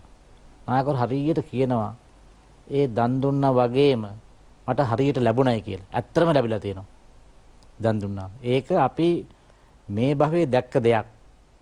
අපේ ඇස් ඉදිරි පිට අපි දැකලා තියෙනවා නායකව හරියට දන් දුන්නා. ඒ දන් දුන්නා වගේම නායකයන් ලැබුණා. ඒ නිසා අර මේ වියත් සාකච්ඡාවේ කතා කළා මේ දානය පරිත්‍යාගය කියලා කියන එක අපේ රටේ මිනිස්සුන්ගේ අපි හොඳට දැක්ක කාලයක් තිබුණා. ඒ පහුගිය කොරෝනා කාලේ. කොරෝනා කාලේ හසන්ත මහත්මයා මේ ගෙදරකින් තවත් ගෙදරකට යන්න බෑ. එහා ගෙදරට කොරෝනා හැදිලා. හැබැයි මිනිස්සු මොකද කළේ? කෑම ටිකක්, වියලි ආහාර, අවශ්‍ය බෙහෙත් ගිහිලා වැටේ එල්ලලාවේ. දොරේ එල්ලලාවේ. වැටේ එල්ලලාවිල්ලා කියන වන්න වැටේ එල්ලලා තියන ගන්න කියලා. එහෙම පරිත්‍යාගයක් මේ පුංචි රටේ මිනිස්සුන්ට ඒක පුහුණුවක් තිබුණා. ඒ වගේම දැන් හෙට කියන දවස මේ දැන් මේ කාලේ නම් මේ ආර්ථික ප්‍රශ්න නිසා මිනිස්සු ගමන් බිමන් අඩුයි. නමුත් පොසොන් පෝයක් දවසක පොසොන් සතියේ අනුරාධපුර යන්න ගියොත් එහෙම පැය ගාණක් ගත වෙන පාරේ යන්න. ඇයි? හැම තැනම දන්සැල්. මේ පුංචි ළමයි හරි විනෝදයෙන් හරිම මේ ප්‍රියමනාප මුහුණින් කෝපි දන්සැල්. එතකොට ඒ පළාතේ තියෙන නොයෙක් වගේ බෙලිමල් දන්සැල් කොච්චර දන්සැල් තියෙනවද? විදේශිකයෝ ලංකාවට එලා පුදුම වෙනවා මේ මොනවද කියලා. මෙච්චර දන් දෙන්නේ කවුද මේක පුරුදු කළේ කියලා මිනිස්සුන්ට. කවුද පුහුණු කළේ මේක කියලා. ඒ තමයි හෙට වගේ දවසක අපට බුදුහාරවන්ගේ දහම ලැබුණයින් පස්සේ අපේ ලක්පැසියෝ මේ පරිත්‍යාගයට දාණයට පුරුදු වෙච්ච හැටි. ඒ දාණය පරිත්‍යාගයත් එක්ක හිත තුළ තිබෙන අසීමිත දයාවක්. දැන් සිරිපාද යනකොට සිරිපාද කාලෙට මිනිස්සුන්ගේ මොවින් පිට වෙන වදනත් මහා අමුතු දානයක්නේ පරිත්‍යාගයන්නේ. මේ වඳින්න යන මේ අයියට ඉහළ කඩෙන් වඩේ එකයි. නැත්තම් ඒ අයියට තුමන සමන් දෙවි පිහිටයි. එහෙම කිව්වහම ඒ අර අහන අයගේ අසීමිත කරුණාවක් මෛත්‍රියක් ප්‍රසන්න භාවයක් සිත්ලා ඇති වෙනවා. කවදාකවත් කාටවත් ওই කාලේ තරහ යන්නේ නැහනේ. ඔය සිරිපාද යනකොට ඔක් කිව්වහම දැන් මේ ඔය දැන් මෙතන රාජගිරිය ඔක් කිව්වොත් එහෙම කිව්වොත් එම කාට හරි. නමුත් අර සිරිපා අඩවියේදී එහෙම කියනකොට ඒ වදන් පවා පරිත්‍යාගයක් බවට පත් වෙලා. ඒ වගේම දැන් මේ වියත් මහත්තුරුන්ගෙන් කතාවක් ඇති වුණා අර යමක් දෙනකොට නැවත බලාපොරොත්තුවක් ඇතුව සමහරු දෙන්නේ. අතහැරලා නැහැ ඒක අතින් පමණයි. බුදුහාමුදුරුවෝ ඔය සංයුත්ත නිකායේ ဒုတိ අසංඛ්‍ය සූත්‍රයේ තිබෙනවා දන් දෙන කෙනෙක් තුළ තිබෙන ලක්ෂණ කීපයක්. එකක් තමයි මුත්ත ඡාග. ඒ කියන්නේ යමත් පරිත්‍යාග කළොත් දන් දුන්නොත් නැවත බලාපොරොත්තුවක් නැහැ ඒකෙන්. දැන් අර අපේ මේ මෙතුමා කිව්ව අර මේ පූජා කරන වස්තු වල නම ගහලා වටේට තියෙනවා. එතකොට පෑන් එකේ පෙතිවල හැබැයි ගැහුවට කැරකෙනකොට පේන්නේ නැහැ ඒක. නම ගැහුවට වැඩක් නැහැ. පෑන් එක කැරකෙනකොට ඒක වෙන්නේ නැතු වෙනවනේ. ඉතින් ඒ වගේ දේවල් කිව්වනේ. ඒ නිසා යමක් පරිත්‍යාග කළාට පස්සේ නැවත බලාපොරොත්තුවක් තියෙනවා නම් එතන ත්‍යාගය පරිත්‍යාගයක් නැහැ. ඒ හිත්වල ප්‍රසන්න භාවයකුත් නැහැ. ඒ හිත් අතහැරලත් නැහැ. ඒ නිසා අනික් වචනේ තියෙනවා පයතපාණි කියලා. මේ සූත්‍රේ. දන් දීමෙන් පරිත්‍යාගයෙන් පවිත්‍ර වුණු අත් ඇති උදවි. අපේ දෑත් පිරිසුදු වෙන්න ඕන. මොකෙන්ද දන් දීමෙන්? පරිත්‍යාගයෙන්. පයතපාණි. දන් දීමෙන් පවිත්‍ර වුණු අත් ඒ සූත්‍රයේ කියනවා මේවා ලක්ෂණ පරිත්‍යාගශීලීන්ගේ. දැන් අපේ මෙන්න මේ මෙතුමා සඳහන් කළා අර සෙන් කතාවක් සඳහන් කළා යමක් දුන්නට පස්සේ එයා ලබා ගන්න කෙනා නෙවෙයි ඉස්තුතු කරන දුන්න කෙනා. අරය බාරගත්තට. එහෙමනේ කිව්වේ. දැන් ඕකට හොඳ කතාවක් තිබෙනවා. ඇත්තටම දැන් අපි හිතුවොත් එමේ යාචකයන්ට දන් දෙන්න බැයිද? දැන් අපිද යාචකයන්ට දන් දෙන්නේ. ලෝකේ හොඳම දාණය දීලා තියෙන යාචකයෝ අපිට දන් දීලා තියෙන්නේ. පරිත්‍යාග කරලා තියෙන්නේ. මොකද්ද? හොඳ උපදේශයක් අපට දීලා තියෙනවා. දැන් දන් දෙනවා කියලා කියන්නේ වස්තු දන් දීම නෙවෙයිනේ. අපි කිසියම් කෙනෙක් සදාචාරයේ පැත්තකට යොමු කරනවා නම් ඒක විශාල දානයක්නේ. සදාචාර සම්පන්න ලෝකයක් හඳුන්වා දෙනවා නම් ඒ තරම් දානයක් තියනවද? ඒ නීති සතක පොතේ මගේ මතකයේ හැටියට තිබෙනවා එක තැනක ශ්ලෝකයක්. ඒ ශ්ලෝකේ තියෙන්නේ සික්ෂයන්තින යාචන්ති දේහි දේහීති යාචකා අදත්වා මාදෘසෝ මාබුත් දත්වා තව සදුසෝ බව. මේ යාචකයේ දුන්න දානයක්. අපි එච්ච නොහිතුවට යාචකයෙක් අපි ළඟට ඇවිල්ලා කවදාකවත් අපෙන් යමක් ඉල්ලන්නේ නැහැ.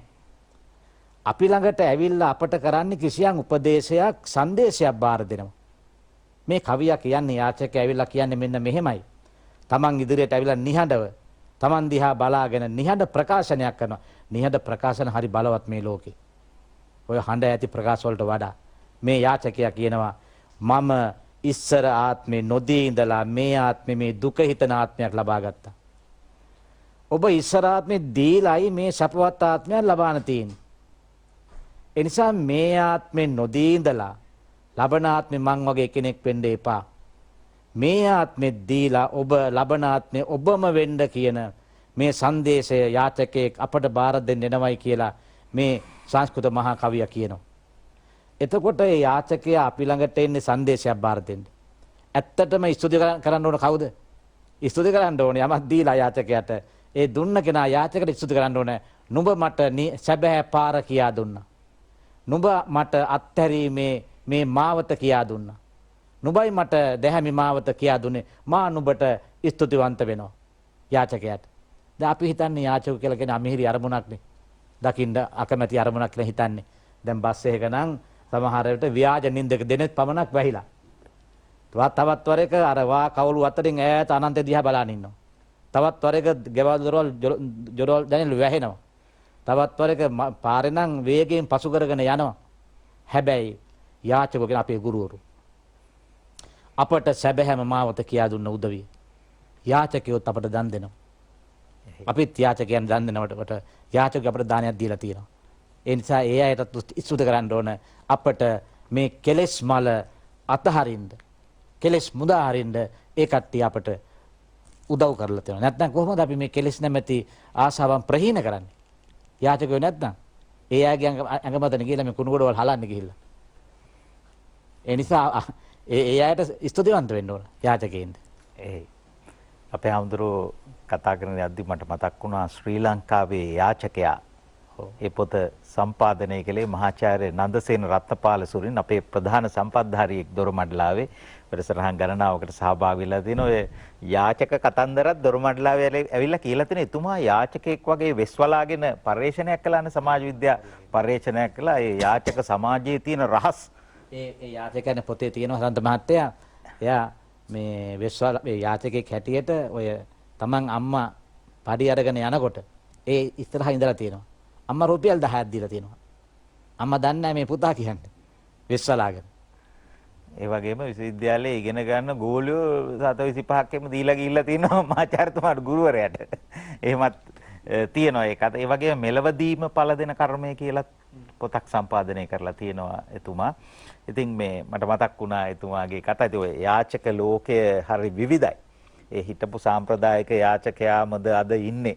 ඒක තවත් දිශාවලට ගමන් කරලාද කියන කතාව වෙනයි. හැබැයි අපි දීම නම් අපේ අරමුණ මෙයා කවුද කින්ද මන්ද කියන එකට වඩා අපි දීම සැනසීමට හේතුවක් බවට පත් කරගෙන අපි දීම හැබැයි හොයලා බලලා දිය යුත්තන්ට දෙන්න පුළුවන් නම් මේ කාලේ හරි වටිනවා. මොකද එහෙම අය ඉන්නවා. අර මා කීවේ එකයි ඉල්ලන අයත් ඉන්නවා නොඉල්ලන අයත් ඉන්නවා. නොඉල්ලන අය ඉන්නවා. හැංගිලා ඉන්නවා. එනිසා මම කියවර මේ වගේ සාගත කාලයක් හරි දුර්භික්ෂ කාලයක් හරි එහෙම නැත්නම් බොහොම ලෙඩ රෝග තියෙන කාලයක් හරි මිනිස්සුන්ට අපහසු කාලයක් උදා වෙන්නේ අර මිනිස්සුන්ට පරිත්‍යාග කරන්න ඒ සමාජයේ මෙහෙවන එකටත් ඒක හොඳ උදව්වක්නේ. දැන් අපි සාගතයක් ආපුවම ඒ වගේම දුර්භික්ෂයක් ආපුවම තියෙන උදවියට දෙන්න හිතෙනවානේ. ඉතින් ඒ වගේ දේවලුත් අපට යම්කිසි ආකාරයකට ජීවිතේ ආදර්ශයට අරගෙන ඒ කාලවල පුරුදු වෙන්න ඕන මිනිස්සු. හුඟා ත්‍යාග පරිත්‍යාග කරන්න.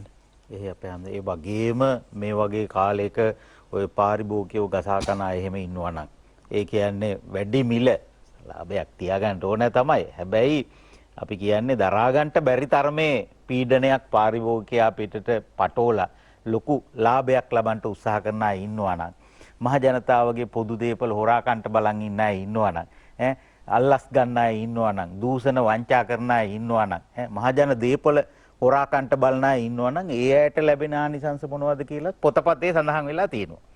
ඔබ වහන්සේ දේශනා නොකලට ඒවත් අපේ ජන සමාජයේ තිබුණු දේවල් නේද අපේ හඳුන. අනිවාර්යයෙන්ම එහෙම කසාකන වංචා කරන මහජන දේපොළ ඒ උදවියට තාම බරපතල විපාක තියෙනවා.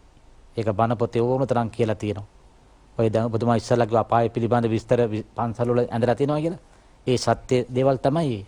ඒ නිසා අය බරපතල විපාක වලට සමහර විට මේ වර්තමාන කාලේ තමන්ගේ හිතවත් කරන නිසා මම වැඩි ඒවා විචන කරන්න යන්නේ නැහැ නේ. ඒ අය නිදහස්ලා ඉන්න පුළුවන්. මේ වර්තමානයේ ඒ නිදහස් වුණත් ඒ කට්ටියන් හද සාක්ෂිය දන්නවා අපි මොනවද කළේ කියලා. හද සාක්ෂියට විරුද්ධව මොනවත් කරන්න බෑ. එයාගේ හද සාක්ෂි දන්නවා අපි මොනවද කරේ කියලා. ඒවට මේ සබාදාම නිවැරදිම දඬුවම් කවදා හරි ලබා දෙනවා. ඒවෙන් පිටපයින් ඉන්න බෑ කාටවත්. ඒ වගේම අපේ හාමුදුරුවනේ අපි කියමුකෝ විවිධාකාරයේ ධනෝපායන මාර්ග තියෙනවනේ. දැන් ලෝකේ ගත්තාම ඉස්සර පැරණි සාම්ප්‍රදායික සමාජයේ නෙමෙයි. මිනිස්සු ධනවත් වෙන විදිය සමහර හොයන්න බැරි ක්‍රමවලිනුත් ධනවත් වෙලා තියෙනවා. සමහරට මත්ද්‍රව්‍ය වෙන්න පුළුවන්, වෙනත් දේවල් වෙන්න පුළුවන්, අයුතු මාර්ග වෙන්න පුළුවන්. ඒ ආකාරයෙන් පෝසත් වෙන අය පුරපසළොස්වක පොයේ දවසට සුදු ඇඳගෙන ගිහිල්ලා සමහරට පන්සලටත් එනවා ඇති. මම මේ විවේචනයක් නෙමෙයි. ඒ ඈත් මහා දාන ආදී පින්කම් ආදී කරනවා. ඒවත් ආනිසංස තියෙනවද අපේ හන්දනේ? මෙහෙමයි. ඇත්ත වශයෙන්ම ඒකේ බලන්නේ තමන්ගේ හිතේ සිතුවිල්ලේ ප්‍රමාණයනේ. එයාගේ හිතුවිල්ල තිබෙන්නේ අර තමන් මෙතෙක්කල් කරපු වැරදි මේ සමාජයෙන් වහගන්න මම මේ කරන්න ඕන කියලා කියනවනම් ඒවට පිං නෑ. එයාගේ හිතවිල්ල වැරදි සිතුවිල්ලක් නේ. එයා හදන්නේ හැබෑවටම ත්‍යාග පරිත්‍යාග දාන චේතනාවක් නෙවෙයිනේ තියෙන්නේ. බොහෝ උදවිය කරන්නේ තමන් අර මෙතෙක් ගත කළ ජීවිතය සුදු පිරුවටකින් වහගන්නනේ හදන්නේ මේ. ඒක ඒ නිසානේ එහෙම දන් දෙන්නේ. එහෙම දෙනවා නම් ඒ අයට ඒකේ චේතනාවනේ බලපාන්නේ. චේතනහම් භික්ඛවේ කම්මං වදාමි. බුදුහාරු දේශනා කරානේ මේ කර්මය කියන්නේ චේතනාවට කියලා. ඒ නිසා ඒ උදවිය මේ පවතින භවයේදී කිසියම් විදිහට මිනිස්සුන්ගේ ප්‍රසාදයක් හරි මොකක් හරි ලැබෙන්න වෙන්න පුළුවන්. හැබැයි චේතනාව නරක නිසා චේතනාවෙන් බලාපොරොත්තු වෙන වැරද්දක් වහගන්න එක පව වහන්න හදනවා නම් ඒක වහන්න බෑ. ඒ චේතනාවේ ඒ අයට ඒ විපාක ලැබෙනවමයි.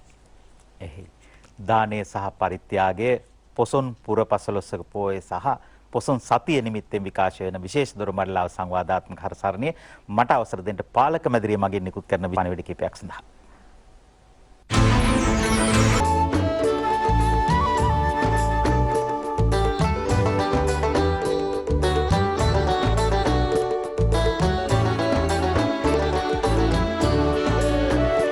සිරිලක ඇසිදිසි සරසවි පින්දිම දොරින් දොරට දොර මඩලාවයි.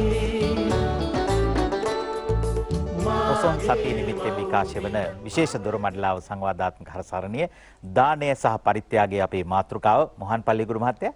හොඳයි. දැන් හසන් දෙපැත්තේ මම මේ ස්වාමීන් වහන්සේ ධර්ම කරුණු දේශනා කරද්දිත් ගන් මහත්මයා කතා කරද්දිත් ඔබේ අතරමැදි එකතු කිරීම කරද්දිත් මම කල්පනා කරා ජීවත් වෙන මිනිස්සෙකුට ජීවත් වෙද්දී වැදගත්ම දේ මොකද්ද? අපි කොච්චර දේවල් රැස් කරත් කෙනෙකුට අවසාන වශයෙන් වැදගත් මොකද්ද කියලා හිතුවොත් බුදු දහම තුලම ඒට උත්තරේ තිබෙනවා.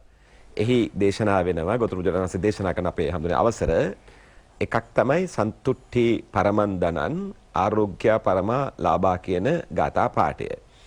ඒ කියන්නේ කෙනෙකුට කොයිතරම් ධනය, දීපල, ගොඩනැගිලි තිබ්බත් එයාට සතුටයි නිරෝගී බවයි නැත්තම් එයාට ජීවිතේ සැනසීමක් නැහැ. ඒක අපි කියනවා රජෙක් වුණත් ලෙඩෙක් වුණොත් අසරණ වෙනවාමයි කියලා. එතකොට මේ නිරෝගී බවයි සතුටයි අතර පරිත්‍යාගයයි දානය අතර සමබරතාවයක් තියෙනවද කියලා බැලුවොත් මට පේනවා හි සමබරතාවයක් තිබෙනවා කියලා. උදාහරණයක් විතර ගත්තොත් දැන් මේ සතුට කියන්නේ මනස තුළ ඇති වෙන චිත්ත ප්‍රීතිය. පව කියලා කියන්නේ දුක. ඒ කියන්නේ කෙනෙක් මනසින් කරපු දෙයක් ගැන හෝ තමුන් නිතර නිතර තැවෙනවා නම් ඒක පවක්, ඒක දුකක්. එතකොට කෙනෙකුට යමක් දීම තුළින් එයා චිත්ත ප්‍රීතියටපත් වෙනවා කියන්නේ එයා සතුටටපත් වෙනවා. මනෝවිද්‍යාවේ සොයාගෙන තියෙනවා සතුටින් ඉන්න අයගේ නිරෝගීභාවය වැඩි කියලා. ඉතින් එයාලා නිරෝගී. එතකොට දෙන කෙනාට අත් වෙන එහෙනම් වාසි දෙකක් තිබෙනවා. ඒ වාසි දෙක තමයි එකක් එයා සතුටෙන් ජීවත් වෙනවා. අනිත් එක එයාට ලෙඩ රෝග වැළඳෙනවා අඩුයි. මොකද එයා සතුටෙන් ඉන්න නිසා ශරීරය ඇතුළත තිබෙන හෝමෝන ක්‍රියාවලිය යහපත් වීම නිසා එයාට නිරෝගී ජීවිතයක් ගත කරන්න පුළුවන්. ඒක එක පැත්තක්. ඒ කියන්නේ සතුටු වෙන්න පුළුවන්. චිත්ත ප්‍රීතිය ඇති කරගන්න පුළුවන්. අනිත් කාරණය ගත්තම ලෝකේ ඇගයුමට ලක් වෙලා තියෙන්නේ පිළිරූ හදලා තියෙන්නේ මිනිස්සු බොහෝ කාලාකාන්තරයක් සිහිපත් කරන්නේ බොහෝ දේ රැස් කරගත්ත අය නෙවෙයි. නිකන් අපි බැලුවොතින් හුඟක් දේවල් රැස් කරගත්ත ධනවතුන්ට එයාලා ඉන්නකන් සුඛ විහරණය යුතු ජීවිතයක් ගත කරන්න පුළුවන් සතබෙතුමනි. පිළිරූ හදලා නැහැ. හරි අඩුයි හදලා තියෙනවා නම්.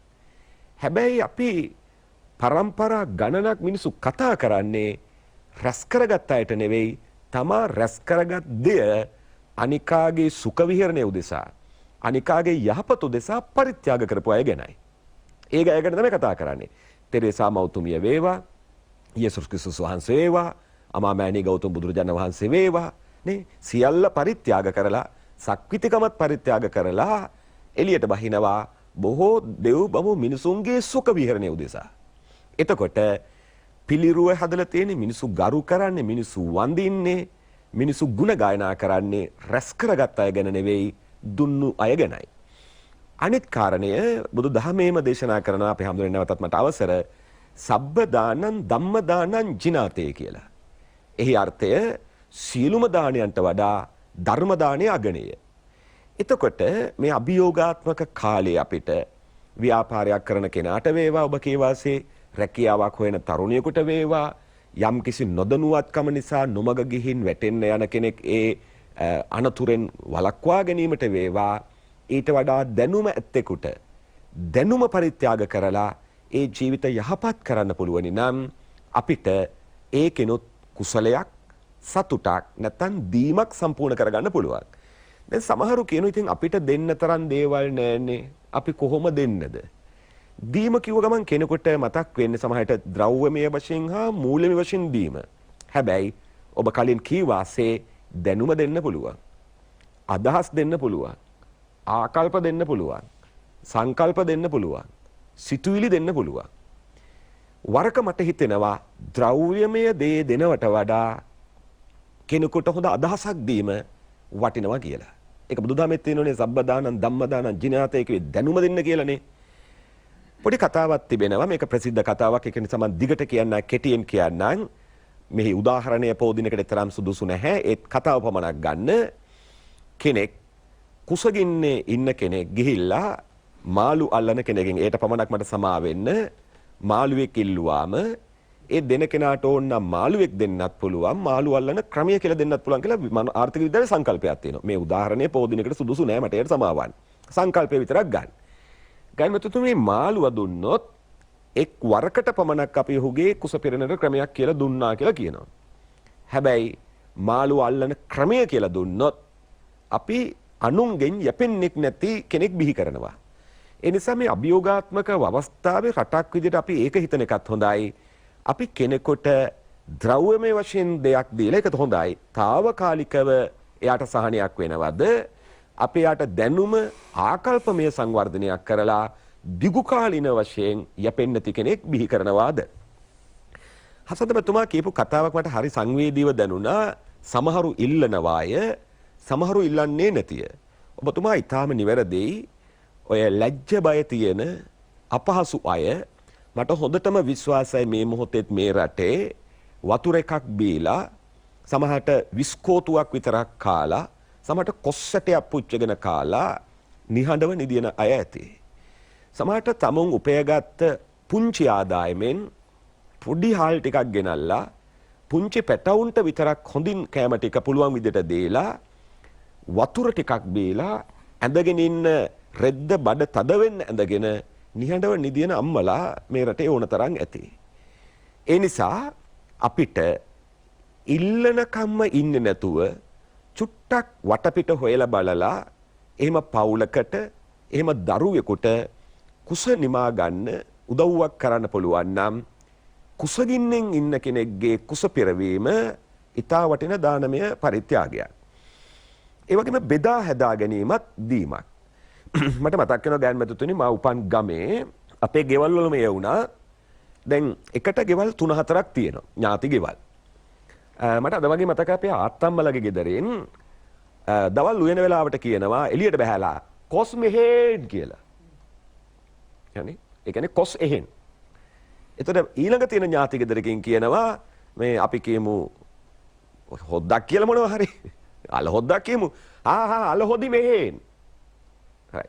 එතකොට ගොඩක් වෙලාට වෙන්නේ එක ගෙදරක ගෙවල් තුනටම බත හැදෙනවා. තව ගෙදරක ගෙවල් දෙක තුනටම කොස් හැදෙනවා. තව ගෙදරක ගෙවල් දෙක තුනටම එළවලු හැදෙනවා. අපි එහෙම හිතමු. ඒතර එක ගෙදරක සමහරට හදන්නේ එක කෑමයි දෙකයි. හැබැයි කායම කනකොට හසන්ත මෙතුතුමනි එළවලු කීපයයි. මේ බෙදා හදා ගැනීම අපේ ගම්වල තිබ්බා. මට අද වගේ මතකයි දිවාහාර වෙලාවට මම පිඟාන අරගෙන ගෙවල් වල යනවා. මොකද අපේ අම්මා බෙදලා කෙහෙල් කොල්ලකින් වහලා මේක දෙනෝ ගෙනියන්න. ඒ පිඟාන අරගෙන ඒ ගෙදරට ගියාම ඒ ගෙදරින් පිඟානක් දෙනවා අපේ ගෙදරට. මේ සහජීවනීය තිබ්බා. තාමත් තියෙනවා. ඉතින් මේ වෙලාවේ අපේ ගෙවල් වල ඉන්න අයට පොඩ්ඩක් වටපිටත් එක්ක බෙදා හදා ගන්න පුළුවන් නම් තනි තනින් අපි ගේ ඇතුලේ එළවලු 3ක් වෙනකොට හසමැතිතුමනි ගෑස් එක යනවත් වැඩි. ගෑස් පිච්චෙනවත් වැඩි. හැබැයි අපිට එක ගෙදරක එකක් හදලා නිකන් වටේ පිටේ තියෙන ගෙවල් ටිකත් එක්ක හරි බෙදා හදා ගන්න පුළුවන් නම් එළවලුත් මිලයි. ඉන්ධනත් ඉතිරි කරගන්න පුළුවන්. කාලයත් ඉතිරි කරගන්න පුළුවන්. ඒ කියන්නේ අපේ රටේ ඉස්සර තිබුණු සරල ජීවන පැවැත්ම කියන එක තමයි ඇත්තටම උචිත ක්‍රමය. මොකද මේ ජීවන පැවැත්ම තුළ ජීවත් වෙනක හරි ලේසියි. අපි වෙන වෙනම කූඩු හදාගෙන සංකීර්ණ ජීවන රටාවන් ඇති කර ගැනීමත් එක්ක අපිට ජීවත් වීම අපහසු කාරණයක් බවට පත් වෙනවා. ඊළඟ කාරණය අපේ යම්කිසි රටේ රාජ්‍යයේ යම්කිසි ආයතනයකින් හෝ පෞද්ගලික ආයතනයකින් ගොඩක් මේක රජයට අදාළයි යම්කිසි කටයුත්තක් කරගන්න ගියාම ඒ කටයුත්ත නිම කරගන්න මගේ රටේ අහිංසක මිනිස්සෙකුට කී සැරයක් ඒ ආයතනයට යන්න වෙනවාද? කී සැරයක්. දැන් අපිට රැකියාවක් කරන කෙනෙකුට දීමක් පරිත්‍යාගයක් කරන්න පුළුවන් කියන එකයි මගේ අදහස තමුන්ගේ රැකියාව තුලින්. උදාහරණයක් විදිහට අපි හිතමු තමුන්ගේ ඉඩමක ගොඩනැගිල්ලක් ඉදි කරගන්න අවශ්‍ය සැලසුමක් අනුමත කරගන්න ආපු කෙනාට හසන්ත මැතිතුමනි ඒ ලේඛන ටික එවෙලේ පරීක්ෂා කරලා වීති රේඛා සහතිකය නැද්ද? නොපරවා ගැනීමේ සහතිකය නැද්ද? ආදී මේ සියල්ල බලලා අඩුපාඩු එවෙලේ කියලා තවසරයක් එන්න වෙන්නේ නැති වෙන විදියට මේ කටයුත්ත නිම කරලා දෙන්න පුළුවන් නම් ඒ අදාළ නිලධාරණයාට හෝ නිලධාරණයට ඒක කළා සතුටක් ලබන්න පුළුවන් නම් එයා වෘත්තියෙන් සතුටක් ලබනවා. ඒකත් දීමක් තමයි. ඒතකොට එයා දුන්නේ මොකද්ද? තමුන්ගේ දැනුම පාවිච්චි කරලා වෘත්තිය අර අනිත් කෙනාගේ ජීවිතය පහසු කරා. ඒතකොට එකම මිනිස්සෙක් එකම කටයුත්තක් සඳහා 3-4 සැරයක් කාර්යාලයට යනවා කියන එක ඉන්ධන වලට බලපානවා. රටේ ට්‍රැෆික් මේ ඇති වෙන්නට ඒක තදබදයට බලපානවා.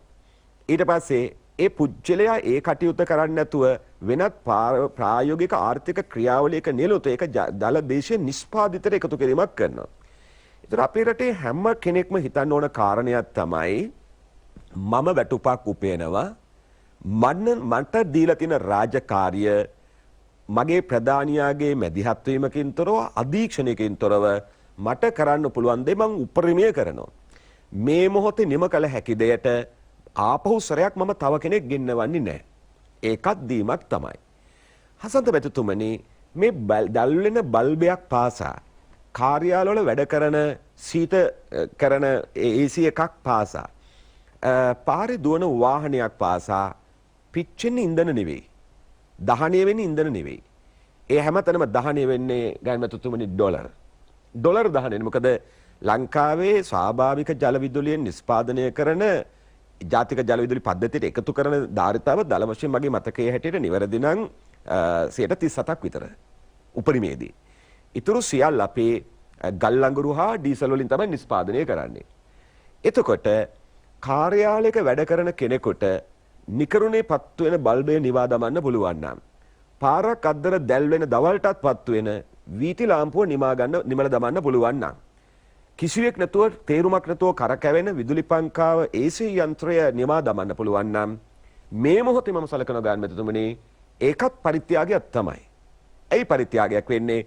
ඒතකොට විදේශී රටවලට ගලාගෙන යන ඩොලර් ප්‍රමාණය අපිට අඩු කරගන්න පුළුවන්. ඒ අඩු කරගත්තා කියලා කියන්නේ අපේ අපනයන සරහා එන ආදායම අපි වැඩි කරගත්තොත් මේ පවතින ආර්ථික අර්බුදයට යම් විසඳුමක් හොයාගන්න පුළුවන්. අවසාන වශයෙන් මගේ රටේ විවිධ තැන්වල වැඩ කරන අය ඉන්නවා. ඒ වැඩ කරන හැම කෙනෙක්ම හිතන්න ඕනේ මම මේ ආයතනයට මගේ දැනුම පරිත්‍යාග කරනවා. මම මගේ ශ්‍රමය පරිත්‍යාග කරනවා. මම මගේ කුසලතා පරිත්‍යාග කරනවා. පරිත්‍යාග කළ මම ඒකෙන් සතුටක් ලබනවා කියලා හිතලා අපි වැඩ කරන්න පටන් ගත්තොත් මම හිතනවා මහා පරිවර්තනයක් වෙන්න පටන් ගනී කියලා. අපි නිතරම කියන දෙයක් තමයි ලැබෙන දෙයට වඩා ඔබෙන් විය යුත්ත ගැන සිතන්න කියන කාරණය. හැම කෙනෙකුටම දැන් මේක අහවල්ලු එහෙම නැහැ ප්‍රධානින් එහෙම නැහැ අපි විතරක් කළා මොකටද කියලා හිතන තාක්කල් මේක වෙනස් කරගන්න බෑ. හැබැයි අපි හැම කෙනෙක්ම එකිනෙකා හිතන්න පටන් ගත්තොත් මට ලැබිය යුත්තට වඩා මගෙන් විය යුත්තමා නිවැරදිව ඉටු කළ යුතුයි කියලා එය නොමසුරුව දෙන්න පුළුවන් නම් එහෙම දශක 5ක් විතර අපිට අවුරුදු 5ක් විතර ඉස්සරහට යන්න පුළුවන් වුණොත් අපිට රටක් විදියට සතුටු වෙන තැනකට එන්න පුළුවන්. ඔබතුමා වටින කාරණාවක් සඳහන් කළා ලෝක ඉතිහාසයේ නම ලියවිලා තියෙන්නේ ගත්තු අය රැස් කරගත් අය නෙමේ දීපු අය කියලා. ඔය ස්විට්සර්ලන්තේ බැංකු තියෙනවානේ. ඒ බැංකු ක්‍රමය තමයි රටේ ලොකුම ආදායම. ඒ බැංකු ක්‍රමයේ ලොකුම ආදායම වෙලා තියෙන ඒ රටේ සල්ලි නෙමේ වැඩිපුර අනුන්ගේ සල්ලි. එක එක රටවල් වල ඉන්න ධන කුයරියෝ අපේ හාමුදුරුවනේ විවිධ රටවල් වල අය අයිතු විදියට හම්බ කරපු අයත් ඇති නැත්නම් තමන්ගේ තියෙන ධනය මොකක් හරි ක්‍රමයකින් හොයාගත්ත විශාල ධන පරිමාණය ගිහිල්ලා දානවා ආරක්ෂාව පිණිස ස්විස් බැංකුවල. ඉතින් ඔහොම කාලයක් ගත වෙලා දැන් මේ කවුද කියලා හොයාගන්න බැරි අයිතිකාරයා හොයාගන්න බැරි මහා ධනස්කන්ධයක් ඒ රටේ බැංකුවල තියෙනවා. ඒ රටේ ජාතික ආර්ථිකය ශක්තිමත් කරනවා ඒක. ඒ කියන්නේ අයිතිකාරයන්ට එක්ක මතක නැහැ, එක්ක මිය ගිහිල්ලා, එක්ක වෙන ගෙදර අය දන්නේ නැහැ. මැද පෙරදිග එහෙම හිටපු ඔය තෙල් ආකර තියෙන සමහර ධන කුයරයන්ගේ මහා ධනස්කන්ධයන් තියනවලු ඒ බැංකුවල. එයා තියෙන කාලේ දැම්මා. ඒක රටට වහං කරන්න කළු සල්ලි හරි මොක හරි වෙන්න ඇති. අපි දන්නේ නැහැ ක්‍රමේ දැම්මා. ගෙදර අයට කිව්වේ නැතුව වෙන්න පුළුවන්. ගෙදර අය දන්නේ නැහැ. ඉතින් අර රටට ඒක ඒ රටට අයිති වෙනවා ඒක. එහෙම සල්ලි තියෙන එක. එහෙම බැංකුව හදාගන්න එකත් සමහර රටවල එක එක ආදායම්. ඉතින් එහෙම අය ලෝකේට ලෝක ඉතිහාසයට එකතු වෙන තමන් රැස් කරගත්ත දේ දැහැමින් රැස් කරගත්ත දේ අනිකාගේ යහපත පිණිස වැය කරපු අය දීපු අය පරිත්‍යාග කරපු අය දන් දීපු අය ලෝක ඉතිහාසයට එකතු වෙලා තියෙනවා. ඉතිහාසයට එකතු වෙන්න නෙමෙයි මානසික සුවය පිණිස අපේ සන්තුෂ්ටිය පිණිස අපිට දෙන්න පුළුවන් පුංචි දෙයක් දීලා පුදුමාකාරයේ සතුටක් ලබන්න පුළුවන්. දානය සහ පරිත්‍යාගය ගැන අප කතා කරන්නේ නිසා ගයන් චානුක් මහත්තයා හසන්ත මහත්මයා කරුණ මතු කරනකොට මට මතක් වුණා සංයුත්ත නිකායේ කෝසල සංයුත්තේ තියෙනවා ဒုတိ අපුත්තක කියලා සූත්‍රයක්. ඒ සූත්‍රයේ ඔකට අදාළ විස්තරය තියෙනවා. මම ඊට කලින් යමක් කියන්නම්. ලංකාවාසී ලෝකවාසී සියලුම දෙනා අපේ මේ ජාතක පොත් වහන්සේ හදාරනවා වගේම මේ සීවලී මහ රහතන් වහන්සේගේ චරිතය. ඒක ප්‍රධානම එක අපේ මහත්මයා ලාභීන්ගෙන් අග්‍රයි. එතකොට උන්වහන්සේ තමයි මේ බුද්ධ ශාසනයේ හිටපු සිව්පසලාභී භික්ෂුන්ගෙන් අග්‍ර. හසන් මන්ද බුදු පිළිමයක් නැති සමහරක් ගෙවල් වල සීවලී හාමුදුරන්ගේ රූපය තියෙනවා. අන්‍ය ආගමිකයන්ගේ ගෙවල් වල පවා වාහන වලත් මහත්ය තියෙනවානේ. එතකොට උන්වහන්සේට මෙච්චර ලාභයක් ලැබුණේ මොකද? සසර දීපු නිසා. පුදුම දීමක් දීලා තියෙන උන්වහන්සේ දන්. එතකොට නැති බැරි අය හොය දීලා තියෙනවා. අඩුපාඩු හොය දීලා තියෙනවා. එතකොට මේ චරිත කතාව සීවලී මහරහතන් වහන්සේගේ චරිත කතාව අපි ලියලා තියෙනවානේ. ඒ චරිත කතාව කියවල බැලුවාම පේනවා මොකද්ද අපි කළ යුත්තේ කියලා. අනිත් එක ඔබතුමාර කියපු කාරණාව හරි වටිනවා. නමුත් මහත්මයා මෙහෙම එකක් තියෙනවා. මේ හුඟක් අපරාධ වෙන්නේ මේ අහිංසක ලංකාවේ මිනිසුන්ගේ නෙමෙයිනේ මහත්මයා. දැන් අනේ මිනිස්සු හම්බ කරලා මේ මිනිස්සු එකක් දාගෙන හිටපමණින් මේ විනාශ වෙන්නේ නැහනේ. මේ මහා පරිමාණින් වෙන ඒවා තියෙනවානේ. එතකොට ඒවා වගකිව යුතු අය ඉන්නවනේ. එතකොට හොඳට තමන් කාලා බීලා සතුටෙන් ඉන්නකොට දැන් මේ අහිංසක මිනිස්සු මොනවා කරන්නද? මේ මිනිසුන්ට ඕකත් නැද්ද එතකොට? එතකොට දැන් අපිට කොස්සට කකාද ඉන්න වෙන්නේ. අපිට එතකොට හැමදාම අලකොල කකාද ඉන්න වෙන්නේ. එතකොට මහත්මයා ජීවිතේ මිනිස්සු විඳින්න එපා. එතකොට මේ මිනිස්සු බොහොම අමාරුවෙන් හම්බ කරලා ජීවත් වෙලා මහන්සි වෙලානේ මුදලක් උපයන්නේ. එතකොට මේ මිනිස්සු එක කරනවානේ. මම එදත් කිව්වේ. එතකොට අපි පයින් යන්න ඕන. එතකොට අනිත් පැත්ත සුපිරි වල යන්න ඕන. එහෙම එකක් බැහැනේ මෙතන. එතකොට මේක කොතනක හරි අවුලක් තියෙනවා. ඒ අවුල ලිහන්නම වෙනවා. ඒක වෙනම කතාවක් නේ. අපේ මිනිස්සු වැරදියට නැත්තම් තේරුම් ගන්නවා. මේ අපට මේක කියනවා ඔය ඇත්තම එහෙම කරනවා කියලා. එහෙමත් එකක් තියෙනවා. නැත්තම් මිනිස්සු වරද්ද ගන්නවා. ඒකත් නුවණින් තේරුම් ගන්න. එහෙම නේද? ඔව් ඒක මෙතුනේ මම කිව්වේ කාර්යාලයක නිකාම නිකන් කරකැවෙන ෆෑන් එක එහෙම කරකැවෙනට වඩා හොඳයි. ඒක අපි ක්‍රියාවිදිත කළ දාමු කියලා. නමුත් ඊට වඩා මහා පරිමාණ දේවල් වෙනවනේ. දැන් අපි පොඩි දේ ගැන කතා කළාට මහා පරිමාණේ විශාල දේවල් දැන් අපි කියනවානේ අපි හැදෙමු කියලා. හැදෙන්නේ නැහනේ මහත්තයා කවදාවත්. දැන් ඔක කිව්වනේ අවුරුදු ගානක් තිස්සේ මඩිහේ නායක හඳුරන්නේ කිව්වේ මිනිස්සු මිනිහා නොහදා රට හදන්න බෑ කියලා. පොතනින් පටන් ගමු කියලා. ඉතින් මිනිහා වනසලන්නේ රට හදන්න පටන් ගත්තේ. හැමෝටම කරන්න පුළුවන් නම් තමයි ඒක හොඳ. ඉහළ පහළ ભેදයක් නැතුව හැම කෙනෙකුම සකසුරුවම ගැනීම කතාවට සමහර ඔබතුමා කියන්නේ මකර කටවල් වගේ ඒවා තියාගෙන පොඩි පොඩි හිල් වහන්න හදනවා. ඒ වගේ කතාවක් නේද? එහෙමයි. කුඩා සිදුරු දෙකම වෙන්නේ. පොඩි හිලුත් වහන්න ඕන ලොකු මකර කටවලුත් වහන්න ඕන. හැමෝම මේක තේරුම් ගන්න ඕනේ. එක්කෙනෙක් කරලා බෑ. නේ අපි එක්කෙනෙක් එක පැත්තකට ඇදලා අනිත් අය අනිත් පැත්තට අදිනවනම් දැන් ආයතන ප්‍රධානියෙක් අවුල් නම් අනිත් අය සේවකව මොනවා කරන්නද නේ? අන්න එහෙම වෙන්න ඕනේ. ඒක අර සිස්ටම් එක අවුල් නම් ඔක්කොම ඉවරයි පද්ධතිය අවුල් නම්. ඒකයි වෙලා තියෙන්නේ. එතනත් තෝරගන්න ඕනේ නැත්තම් අර මේ වැඩසටහන අහිංසක මිනිස්සු බලනවනේ. එතකොට මේ මිනිස්සු හිතනවා මේ අපි මොන වැරද්දක් කළාටද? අපි මොනවා කරාටද කියලා. දැන් අපි මේ වැඩසටහන කොට දැක්ක මහා පෝලිං වල මම දන්නේ මගේ සංසාර ගමන ඊට වඩා කෙටි ඇති. මේ දිග පෝලින් තියෙනවා. අනේ කවද යන්නද දැන් මම දැක්කා එදත් මම කිව්වා. ඉතින් මේ මිනිස්සු මොනවා කළාටද? නේ මේ මිනිස්සු මොනවා කළාටද ගෙවන්නේ? මේ මිනිස්සු අහනවා අපි මොනවද කරපු කර්මේ? දැන් අපි කියන්නේද ගියාත්ම කරපු පව කියලා. ඊට පස්සේ මිනිස්සුන්ට කර්මෙත් එපා වෙනවා. මේ බුද්ධ දේශනාවත් එපා වෙනවා. ඔහොම බුද්ධ ආගමක් කොහෙවත් නැහැ. බුදුරජාණන් වහන්සේ ඔහොම දෙයක් කියලාත් නැහැ. ඉතින් ওই මිනිස්සුන්ට කාල විපත්ති ගැන කියන්න ගියොත් බැනුම් අහන්නත් වෙනවා. ඉතින් හොඳම දේ තමයි මම සමහරකට කට වහගෙන නිශ්ශබ්ද වින්න එක. ඒ ඇත්තන්ට එක කරගන්න දීලා. ඒක වෙනම කතාවක්. අර ဒုတိ ය අපුත්තක සූත්‍රය හරිය වටිනවා. අසත් මහත්මයා අපේ බුදුරජාණන් වහන්සේ ජේතවනාරාමේ ඉන්න කාලේ කොසල් රජතුමා මහා දවල් දාගෙන දාඩිය පෙරාගෙන සර්වඥයන් වහන්සේ ළඟට ආවා. මහරජ මේ කොහෙ ගිහින් එන ගමන්ද මේ ගිනි දවල්. අනේ ස්වාමීන් වහන්සේ මේ සවැත් නුවර සිටුවරයා හිටියනේ. මැරුණා. මම මේ සියලු ධනෙ රාජසන්තක කළා. ඔබ වහන්සේ දන්නවද රත්තරම්ම කෝටියක්. ඉතින් රිදී ගැන හිතන්නකො කොච්චරද කියලා. අනිත් වස්තුව ගැන කවර කතාවද? සේරම රාජසන්තක කළා. අනේ ස්වාමීනි මේ මිනිහා ඉන්න කාලේ කෑවේ නෑනේ. කෑවේ නිවුඩු හාලේ බතුවේ කාඩි හොදි. ඔන්න මහත්මයා. ඇන්දේ මහාරහන් රෙද්දකින් මහගත්ත රෙද්දක්. වාහන කොච්චර ගන්න තිබුද ස්වාමීන් වහන්සේ? මේක ගියේ දිරච්ච කරත් එකකින්නේ. ඊට පස්සේ අපේ බුදුරජාණන් වහන්සේ වදාරනවා මහරජා ඔය ඉතින් අකුසලයක විපාකයක් කිව්වා. මොකද්ද ස්වාමීන් වහන්සේ? අපි ඒක දන්නේ නැහනේ. මේ මහරජා තගරසිකී කියලා පසේ බුදුරජාණන් වහන්සේ නමක් හිටියා. මේ තගරසිකී පසේ බුදුරජාණන් වහන්සේ පිණ්ඩපාතේ වඩිනකොට එදා ඔය සිටුවරයා එක්තරා ධනවත් තැනැත්තෙක් වෙලා හිටියා. ඉඳලා කිව්වා ගෝලයන්ට ඔය පසේ බුදුන්ට දාන්නේ බෙදන්න කියලා. හැබැයි දාන්නේ බෙදලා ඉවර වුණා. පස්සේ මේ මනුස්සයට කල්පනාවක් ආවා අපෝයි මේ හාමුදුරුවෝ දානේ වළඳලා ගිහිල්ලා නිකන් ඉන්න එකේ කිසි වැඩක් නැහැ දීපු එක. අනේ මගේ සේවකෙක් ඔය කෑම කෑවනම් අඩු ගානේ උට ඒක මේකටවත් අල්ලලා වැඩක් පළක් කරනවානේ. මුන්වහන්සේ ඉතින් මොකටද මේ දානේ වළඳනට වඩා හොඳයි උන්වහන්සේට දුන්නට වඩා හොඳයි නිකන් හිටියනම් කියලා හිතුවා. මහරජා එහෙම හිතලා හිත නරක කරගත්තා. අර දීපු එක ගැන අර මහා ගුණවත් උත්තමයන් වහන්සේට දීපු දානය ගැන හිත නරක කරගත්තා. හැබැයි කිව්වා දෙන්න කියලා. පස්සේ හිත අපහදව ගත්තා. දුන්නට පස්සේ. මහරජා ඔන්න ඔය කරුණ නිසා තමයි ඔය අර දුන්නනේ පස්සේ බුදුරජාණන් දෙන්න කිව්වනේ.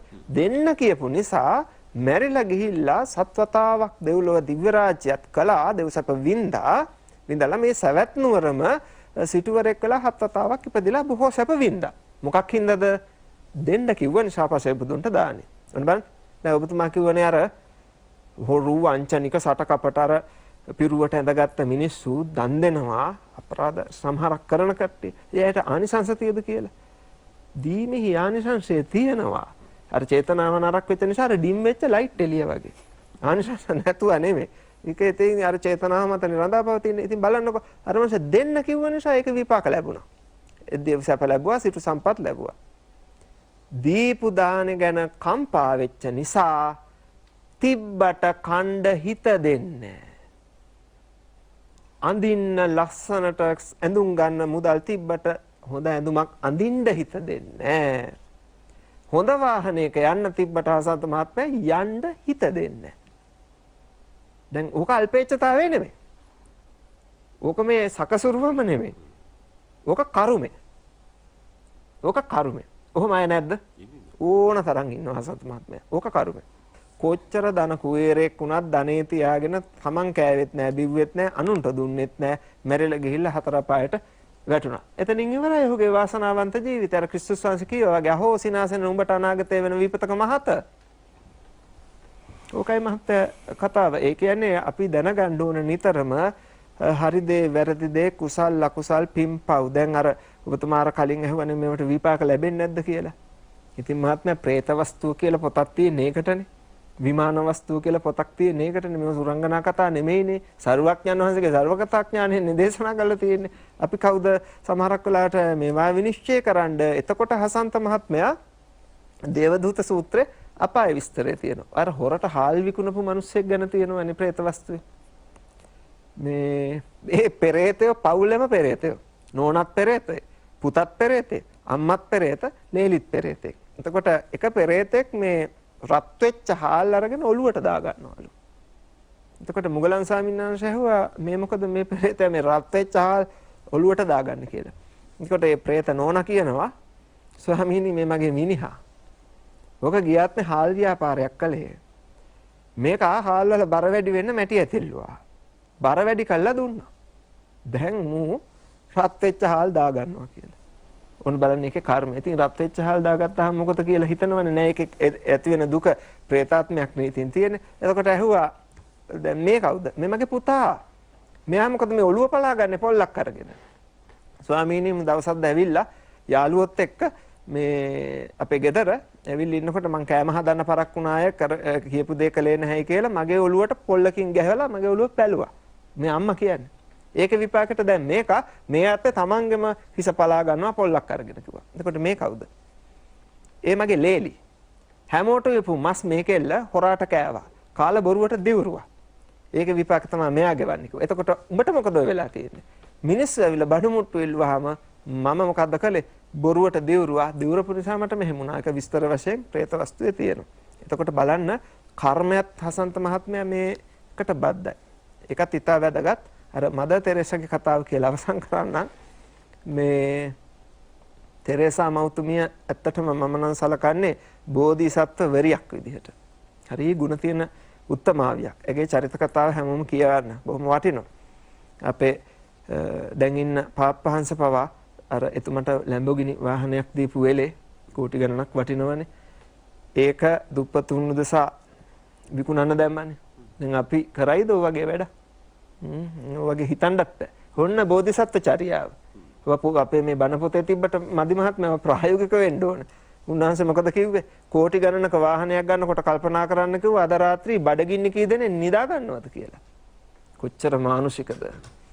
මදර් තෙරේසා දවසක් දා දුප්පත් Hindu පවුලක් බලන්න හසන්ත මහත්මයා බඩු වගේක් අරන් ගියා. ගිහිල්ලා තෑග්ග දුන්නාම මේ මිනිස්සයා කුස්සියට ගිහිල්ලා හනිහනිකට තවත් මල්ලක් අරගෙන පොඩ්ඩක් මද ඉන්න කියලා ගියා ළඟට. එහෙනම් කොහෙද ගියේ? අල්ලපු ගෙදර ඉන්නේ මුස්ලිම් පවුලක්. ඒ ඇත්තෝ අපි වගේම දුප්පත්. ඔබතුමිය ගෙන ආපු ඒ තෑගි වලින් කොටසක් මං ඒ අයට ගිහිල්ලා දුන්නා කිව්වා. ඒකට බලන්න හසන්ත මහත්මයා ජාති ආගම් ප්‍රශ්නයක් නෙමෙයි මෙතන තියෙන මනුෂ්‍ය ධර්ම. මදර් තෙරේසා ගිහිල්ලා දීපු ඒ ආහාර වලින් කොටසකුත් ඒ දුප්පත් මිනිස්සු තවත් දුප්පත් කෙනෙක්ට දුන්නා. ඔන්න ඕකයි වෙන්න ඕන ලංකාවේ. උතන්ට එනකන් රට හදන්න අමාරුයි. ඕක කොච්චර වටින කතාවක්ද.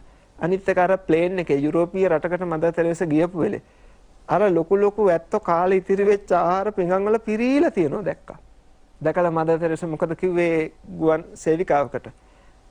ඔබට පුළුවන්කමක් තියෙනවා මට අර කෑම ටික එකතු කරලා මල්ලක් හදලා දෙන්න. ඇයි මදර් තෙරේසා මොකටද? ඔය ආහාර ටික දුප්පතෙක්ගේ බඩගින්න නිවන්න පුළුවන් කිව්වා. නාස්තිය ඔකට බලපානවා. එතකොට අපි කොච්චර මේ දානය ගැන කතා කරා. දානය කියන්නේ මස්නේ නාස්තිය නෙමෙයි. මේ දානය මත ලෝභය නැතිකම, අරපිරි මැස්ම, අල්පේච්ඡතාවය, ලද දෙයින් සතුටු වීම, පහසුවෙන් පෝෂණය කිරීම මේ සියල්ල මේ තුල අන්තර්ගතයි. කරණීයමෙත්ත සූත්‍රයේ ටික තියෙනවා. ඉතින් ඒ නිසා මේ බුද්ධ දේශනාවේ වගේම අන්‍යාගම් වලත් මේවට අදාළ කරුණු තියෙනවා. අපි ඉතින් වැඩිපුර ඒවා කතා කරන්නේ නැතුව මේවා ප්‍රායෝගිකව ක්‍රියාත්මක කරමු. අර හුඟක් විපතකටපත් වෙලා ඉන්න නිසා සමහරක් වෙලාවට මේ කියන බණ මිනිස්සු හසන්ත මහත්මයා අහන්න නැති මට්ටමක් ඇවිල්ලා තියෙනවා. හේතුව දොස් කියන්න බෑ. ඒ ඇත්තන්ගේ තරහ සාධාරණයි. බඩගින්න ඉන්න මනුස්සයට මේකේ වේදනාව තේරෙන්නේ, පොලිමේ ඉන්න මිනිහට මේකේ අමාරුව තේරෙන්නේ, කණ්ඩ උයන්න ගෑස් ටික නැති මිනිහට මේක තේරෙන්නේ. ඒ නිසා අපි ඒ දුකත් තේරුම් ගත්තොත් හොඳයි. සමහරක් වෙලාවට අවවාද කරනකොට ඔබතුමා කිව්වා වගේ පුළුවන් උදව්වක් ගිහිල්ලා කරන එක තමයි වටින්නේ. මම දැක්ක එක ස්වාමීන් වහන්සේ නමක් බයිසිකල් පොලිමක් තියෙන බයිසිකල් පොලිමේ ඉන්න අයට බීම වර්ග කණ්ඩ බොන්න ගෙනල්ලා අල්ලනවා. එතකොට අඩු ගන්න අර තරහ හරි ටිකක් අඩු වෙනවා. මේ අර බඩගින්න ඉන්න මිනිස්සෙක්ගේ වේදනාව ඉතින් හරි අමාරුයි තේරුම් ගන්න. ඒක ඒ මට්ටමටම වැටිච්ච කෙනෙක් තමයි දන්නේ. ඒක මනුෂ්‍ය ධර්මයක්. කෙනෙක් අහන්න ඉඩ දෙනවා ගායන් මහත්තයා මේ දැන්ද ඕගොල්ලන්ට ඔය මතක් වුණේ වගේ ඒවා දැන්ද දොරමඩලාව කතා දොරමඩලා බලපු අයට නම් එදා ඉඳන් පටන් ගත්ත දා ඉඳන් නාස්තිය දූෂණය සකසුරුවම ණය නොවීම පුද්ගලයෝ හැටියටත් රට හැටියටත් ණය නොවීම ගැන අපේ හැමෝම දත් ටික ගෙවෙනකන් මේ දොරමඩලාවේ කතා කරලා තියෙන මං විතරක් නෙමේ අපේ පූජ්‍යපාද මාදුලාවේ සෝබිත හාමුදුරුවෝ තමයි අද වෙනතුරු දොරමඩලාවට වැඩිම වාර ගණනක් වැඩලා තියෙන ස්වාමින් වහන්සේ. උන්වහන්සේ කතා කළේ මොවා? අනික් ස්වාමින් වහන්සේලා මේ ආපු විද්වුත් විශේෂයෙන් ණය වීම. මේ ණය බර කියන එක මහා ප්‍රශ්නයක් කියන එක අවුරුදු 10 15ක ඉඳලා කියාවේ. අද බලන්නකො කූට ප්‍රාප්තියටම ඇවිල්ලා. ඔබතුමාට මතක ඇති ගිය සැරේ වැඩසටහනකදී මම කිව්වා දොරමඩලාව වැඩසටහන හරියට බැලුවා නම් මේ රට අද ඇමරිකාවේ මට්ටමේ තියෙන්න ඕන. මෙහෙම වෙන්න විදිහක් නැහැ. මේ වැඩසටහන තරම් මිනිස්යන්ගේ සිත් හදපු වැඩසටහනක් තියෙනවද? ඇත්ත කතාව. ඉතින් ඒ නිසා මේ වැඩසටහන බලලා ඒක ප්‍රායෝගිකව ක්‍රියාත්මක කරන්න ඕන. අපට කරන්න පුළුවන් වෙන්නේ අදහස් දක්වන එක විතරයි. ඒක බලන ඇත්තෝ ඒක ක්‍රියාත්මක කරන්න ඕන. සමහරුන්ට වෙලාව නැහැනේ ගායම් මහත්තයා බැලුවා සමහරව ගණන් ගන්නෙත් නැහැ. ඒක වෙන්න මේ ප්‍රශ්නේ නැත්තම් බලන්නකෝ. දැන් ඔය ණය වීම ගැන අප කතා කරපුවනේ විශේෂඥයෝ හොඳ දැනුම් සම්භාරය තියෙන ආචාර්ය මහාචාර්යවරු ඇවිල්ලා මේ තර්කානුකූලව කියපු කරුණු මට ඕනනම් පරණේව අරන් පෙන්වන්න පුළුවන්. ණය බර රටකට කොහොමද බලපාන්නේ කියලා ඒවා කතා කරලා තියෙනවා. ඉතින් ඒවා ප්‍රායෝගික තලයට නොආවේ කුමන හේතුවක්ද කියන එක අපි වෙනම කතා කරන්න ඕනේ. දානය සහ පරිත්‍යාගයයි අද දොරමඩලාවේ මාතෘකාව. මට අවසර දෙන්න පාලක මැදිරියට යන්න පාලක මැදිරියේ මගෙන් නිකුත් කරන පණිවිඩ කීපයක් සඳහා.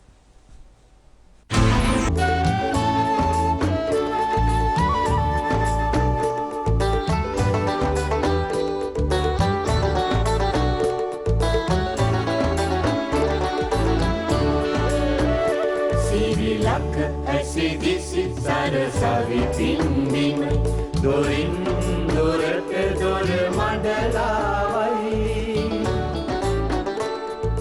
පොසොන් සතිය නිමිත්තෙන් විකාශය වන විශේෂ දොරමඩලාව වැඩසටහන දානය සහ පරිත්‍යාගය මේ දොරමඩලාවේ මාතෘකාව අපේ ගෞරවනීය ස්වාමින් වහන්සේ. ඔව් ඇත්තටම අපි මුලින්ම කතා කළා මේ සමහරට කෙනෙකුට හිතෙන්න පුළුවන් මේ දුප්පත් කෙනෙකුට මට කොහොමද දානේ පරිත්‍යාගයට යොමු වෙන්නේ මට යමක් නැහැ කියලා. හැබැයි කෙනෙකුට පුළුවන් නම් තවත් කෙනෙකුට බොහොම මිහිරි වචනයෙන් කතා කරන්න. කෙනෙකුට පුළුවන් නම් මුව පුරා සිනහ වෙන්න පුළුවන් නම් අත වශයෙන් ඒකිනුත් සමහර අයගේ හිතවල ගිනි නිවෙනවා. මම දන්න කෙනෙක් ඉන්නවා. එයා ඒ මහත්මයා කතා කරනකොට හරි කරුණාවන්තයි. ඕන කෙනෙක්ගේ හිත නිවෙනවා. හිත පැහැදෙනවා. එතකොට කෙනෙකුට පුළුවන් නම් මුව පුරා සිනහ වෙන්න ඒකිනුත් ලොකු සාන්තියක් වෙනවා. ඒකත් අත් වශයෙන් පරිත්‍යාගයක් දානයක් තමයි. අනික දැන් අපි මේ රැස් කරගන්න හැම දෙයක්ම දැන් බොහෝ අවස්ථාවල කතා වුණා මේ කවුරුවත් අරන් යන්නේ නැහැ කියලා.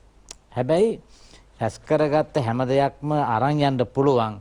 ඒ අරන් යන්න පුළුවන් කොහොමද? පරිත්‍යාගයෙන් දානයෙන් පමණයිනේ. අරන් යන්න පුළුවන්. දැන් තමන් අපි අර මෙතුමත් දැන් කතා කළා මේ ඊතර අර බමුණු මේ සිටුවරේ පිළිබඳ කතාවක්. ඒ තමන් රැස් කරගත්තු දේවල් හොඳ හිතින් අස් කරලා තියෙනවා නම් එයාට පුළුවන් ඒවා ආපහු අරගෙන යන්න. ඒ කියන්නේ තමන් රැස් කරගත්ත හැම දෙයක්ම දරුවන්ට බෙදලා දීලා තියෙනවා, තමන් යුතුයකම් ඉෂ්ට කරලා තියෙනවා, දන් දීලා තියෙනවා, පරිත්‍යාග කරලා තියෙනවා, සෑම සමාජ යුතුයකම් ඉෂ්ට කරලා තියෙනවා නම් ඔහු රැස් කරගත් ධනය ඔහු යනකොට අරන් යනවා. ඒ ධනය අරන් යනවා කියන්නේ ඔහු රැස් කරගත්ත පින කුසලයේ ඒකත් අරගෙන යන්නේ. සමහර බුදු ඉන්නවා ගාක් බඩු රැස් කරලා තියෙන දරුවන්ට සලකලා නැහැ, සමාජ යුතුයකම් ඉෂ්ට කරලා නැහැ, ආගම දහමට සලකලා නැහැ, පරිත්‍යාග කරලා නැහැ. හැබැයි ඒ රැස් කරු සියලුම දේවල් යනකොට මෙහෙ දමලා යන්නේ මොනවත් අරන් යන්නේ නැහැ, හිස්සතින් යන්නේ. ඒ නිසා රැස් කරපු දේවල් හොඳට අස් කරලා තියෙනවා නම් එයට ඒ රැස් කරගත්තු ධනය තමන් රැස් කරගෙන ආපහු මේ භවයෙන් සමුගන්න පුළුවන්. ඉතින් අත් වශයෙන් පරිත්‍යාගය දානය කියලා කියන එක මේ අපේ රටේ මිනිස්සුන්ට හොඳට පුහුණු මානව ධර්මයක් වර්තමාන ආර්ථික ප්‍රශ්නත් එක්ක තදින් ගැට ගැහිලා තියෙන නිසා ඒවට යොමු වෙන්න බැරිකමත් සමහරට ඇති. ඒ නිසා මේ කෙනෙකුට මේ ඒ දානයේ පරිත්‍යාගයේ පැත්තට යොමු කරමින් Tamanට පුළුවන් ශක්ති ප්‍රමාණය කාට හරි පිහිටක් වෙන්න පුළුවන් නම් මම හිතන්නේ ඒ තරම් මානසික ප්‍රීතියක්, ඒ තරම් මානසික මිහිරක් තවත් නැහැ කෙනෙකුට. හොඳට අත්හදා බලන්න Tamanට පුළුවන් හැටියට පුළුවන් දෙයක් කතාවෙන් බහෙන් උනත් කමන්නේ, සිනහවකින් උනත් කමක් නැහැ. Tamanට වෙනත් ක්‍රියාවකින් උනත් කමක් නැහැ. උදව් කරන්න පුළුවන් නම් කෙනෙකුට පරිත්‍යාග කරන්න පුළුවන් නම් ඔහුට අසීමිත මානසික සුවයක් ලැබෙනවා. දැන් මෙතුමත් කිව්වා අර පේතවත්තු වර්ණාවේ තිබෙන මුල්ම පේතවත්තුවක් තියෙන මුල් හරියේ මේ පූතිමුඛ ප්‍රේතය කතාව. ඉස්සර ආත්මේ පෙර භවයේ මහා සංඝයාට හෝ කාට හරි නරක වචන කියලා. ඒ නරක වචන කියපේකේ විපාක වශයෙන් මේ පූතිමුඛ ප්‍රේතයාගේ මුවින් හමන ගඳ ගව් ගානක් ඈතට දරන්න බෑ කෙනෙකුට. ඒක නිසා කෙනෙකුට එහෙම මිහිරි වචන වලින් සිනහවෙන් හරි කමක් නැහැ පුළුවන් හිත උදව් කරන්න පුළුවන්. හෙට උදා වෙන පොසොන් පුර 15ක් පොහෝ දිනය නිමිති කරගෙන සෑම කෙනෙක්ම මේවට ආගම් ભેද, ಜಾති ભેද, කුල ભેද මොනවත් නැහැ. හැම මානවයෙක්ම මේ රටේ ජීවත් වෙන පුළුවන් නම් හෙට ඉඳලා Tamanට පුළුවන් ප්‍රමාණය මේ දානයේ පරිත්‍යාගය කරන්න. ඔබේ ජීවිතය ඊටාම සුන්දර මිහිරි මේ භවයෙන් සමුගන්න අවස්ථාව ජීවිතයේ සන්ධ්‍යා සමයේ නිරාමිෂ ප්‍රීතියක් මනසට ගලාගෙන ඒ තරම් සෝයක් කවදාකවත් මොනම පංචකාම සම්පත්තියකුත් ලැබිලා නැහැ. ඒ සුවේ ලබන්න පුළුවන් පොඩි දෙයක් පරිත්‍යාග කිරීම. ඒ නිසා එහෙම අදිෂ්ඨාන කරගෙන මේ හෙට උදාවන මේ පින්වත් උතුම් පොහෝ දිනයේ හැමෝටම සුවදායක දැහැමි ජීවිතයක් ගත කරන්න කියලා ආරාධනා කළමින් හැමෝටම තෙරුවන් සරණ ප්‍රාර්ථනා කරනවා. එහි දොරමඩලාවට වැඩම කරන ගෞරවනීය ස්වාමීන් වහන්සේලා ත්‍යාගවන්තයි, දානවන්තයි. මා හොඳටම ඒක දන්නවා, ළඟින් ආශ්‍රය කරලා තියෙනවා. දැන් ওই මුල්ම කාලේ වැඩම කරපු හාරිස්පත්තුවේ අරිවංශාලංකාර ස්වාමීන් වහන්සේ බොහොම පරිත්‍යාගශීලී ස්වාමීන් වහන්සේ නමක්. මේ ලැබෙන හැමදේම විශ්‍රාම වැටුපවා මොකක් හරි පරිත්‍යාගයක් තමයි. ලැබෙන පිරිකර පවා කාට හරි දීලා දාන පුරුදු. එහෙම ස්වාමීන් වහන්සේලා වැඩ ඉන්නවා අපි අර තෙරේසා මෞතුමිය ගැන ඔබතුමා සඳහන් කළා. ඒ වගේම ස්වාමීන් වහන්සේලා අපේ රටේ වෙනත් ආගමික නායකයෝ හරියට අපිට හොඳම උදාහරණයක් තියෙනවානේ. අත්තනගල්ල අරහන්ත රාජමහා විහාරාධිපති පූජ්‍යපාද පන්නිල ශ්‍රී ආනන්ද නායක ස්වාමීන් වහන්සේ, මහෝපාද්‍යය ස්වාමීන් වහන්සේ බොහෝම පරිත්‍යාගශීලී ස්වාමීන් වහන්සේ. පාසල් ගොඩනැගිලි 35කට වැඩිය හදලා තියෙනවා. ලේසියෙන් කරන්න පුළුවන් කෝටි ගණන් ඒවා. ඉතින් බලන්නකෝ. අර වහන්සේ කදිම පැහැදිලි කිරීමක් කළා අපි යනකොට මොනවද අරගෙන යන්නේ කියලා. දැන් අපිට විවිධ ඇඳුම් තියෙනවානේ. දැන් මම සුදු ඇඳගෙන මගේ සාක්කුවක් තියෙනවා. මොකක් හරි යමුණා දාගන්න එහෙම. කලිසමේ සාක්කු තියෙනවා.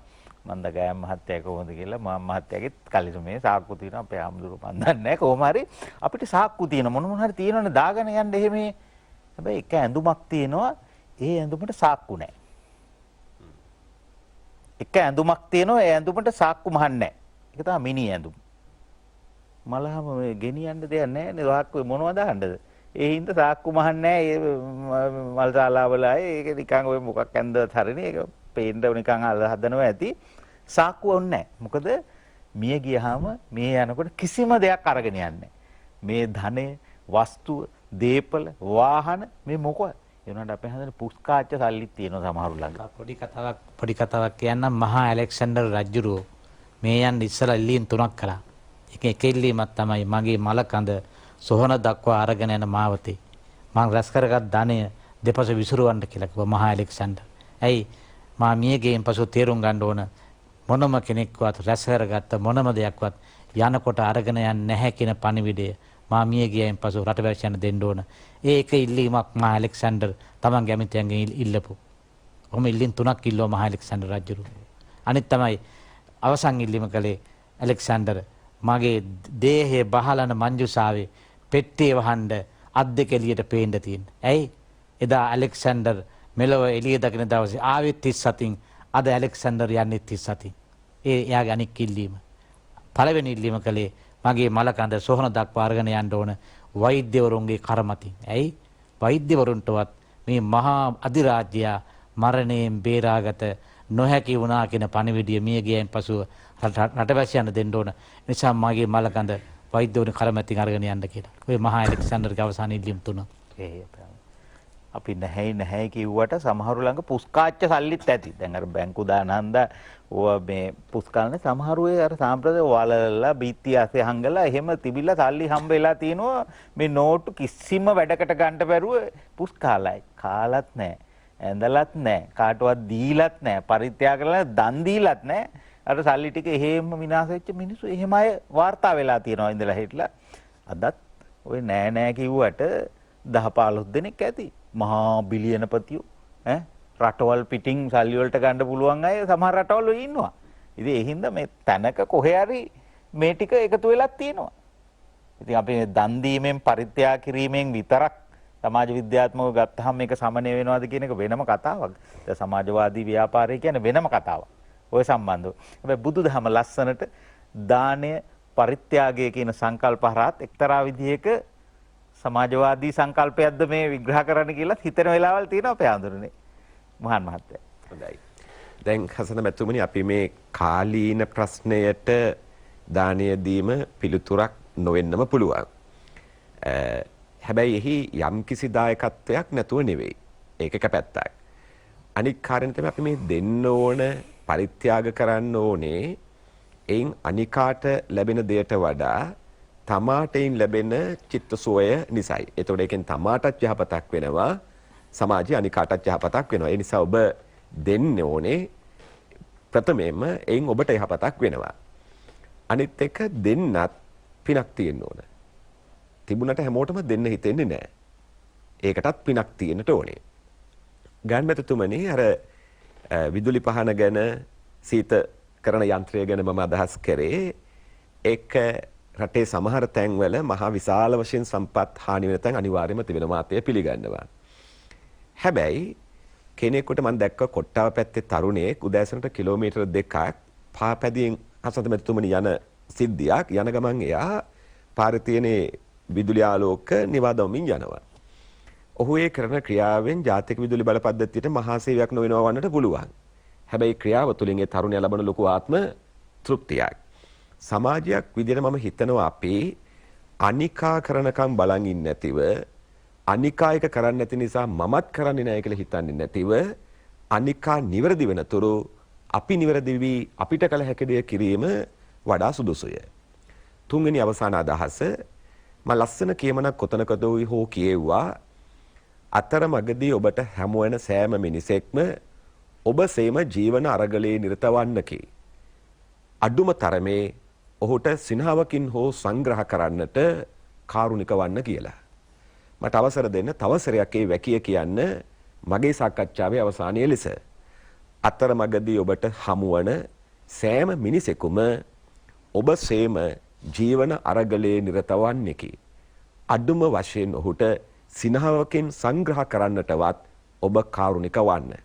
කිසිදු වේදමක් යන්නේ නැති සිනහවත් පරිත්‍යාගයක් දීමක් සමහර විට සියදිවි නසා ගන්නට තරම් වේදනාවකින් මහමග යන මිනිසාට ජීවත් වීමේ ආසාව ඔබේ සිනහවකින් ඇතිවන්නට පුළුවන්. අපි සිනාසිසි ජීවත් වෙච්ච ජාතියක්. පුළුවන් වෙලාට අඩු ගානේ අනිකාගේ වෙහෙස නිමෙන්න අපි සිනහවකින්වත් සංග්‍රහ කරමු. ගායන්චානක මහත්තයා. හසන්ත මහත්මයා ඉතින් ලංකාවාසී මිනිස්සු දැනගන්න ඕන අපි මෙතන හිටියට අපටත් ඔය ගැටලු තියෙන බව. අපටත් ඉන්ධන ප්‍රශ්න තියෙනවා, අපටත් වාහන ප්‍රශ්න තියෙනවා, අපටත් ආහාර ප්‍රශ්න තියෙනවා, අපටත් අනිත් ප්‍රශ්න තියෙනවා. හිතන්න නරකයි අපි කාටවත් ඒ ප්‍රශ්න නැහැ කියලා. අපට හුඟ හොඳට තියෙනවා ඒවා. අර මම එදත් කිව්වේ මං කිලෝමීටර් 5ක් කොළොන්නාව ඉඳන් මාලිගා කන්දට යන්නේ පයින්. කරන්න බෑ මොනවා කරන්නද? ඔච්චර වියදම් කරන්න කොහෙ තියෙන සල්ලියක්ද? ඉතින් අපිට එහෙම විදිහක් නැහැ. ඉතින් අපේ ආදායමේ හැටියට අපි කොහොමද එහෙම කරන්නේ මිනිස්සු?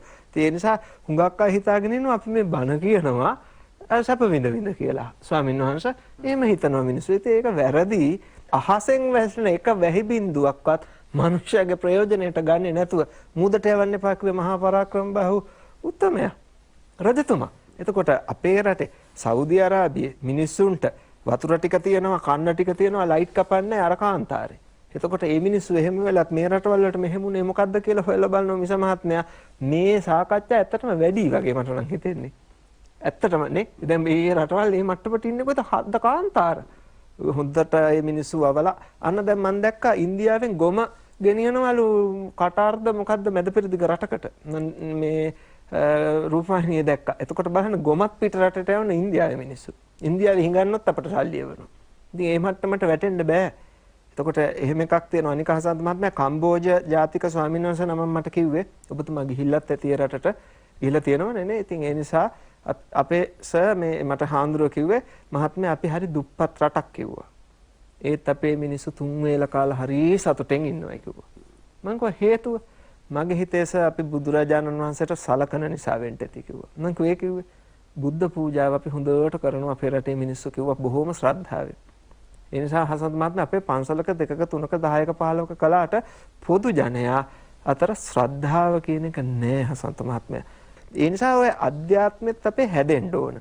දුප්පත් වෙනවා කියන්නේ මහත්මයා අර ඔබතුමා වගේ ආකල්පනේ. ආකල්ප දුප්පත් වුණොත් රටක් මම නම් හිතන්නේ රටක් දියුණු වෙයි කියලා. ඔය දියුණු වෙච්ච හැම රටකම මිනිස්සුන්ට ආකල්ප දියුණු වෙලා තියෙනවා. අනිත් එක මේක මතක තියාගන්න ලෝකෙට යම් යහපතක් කරයිද පුදුමාකාරයේ විදියට මේ මනුස්සයට හරියනවා. ධම්මෝ හවේ රක්කති ධම්මචාරී. ඒක එහෙමමයි හසන්ත මහත්මයා. අපි අත්දැකීමෙන් කියන්නේ.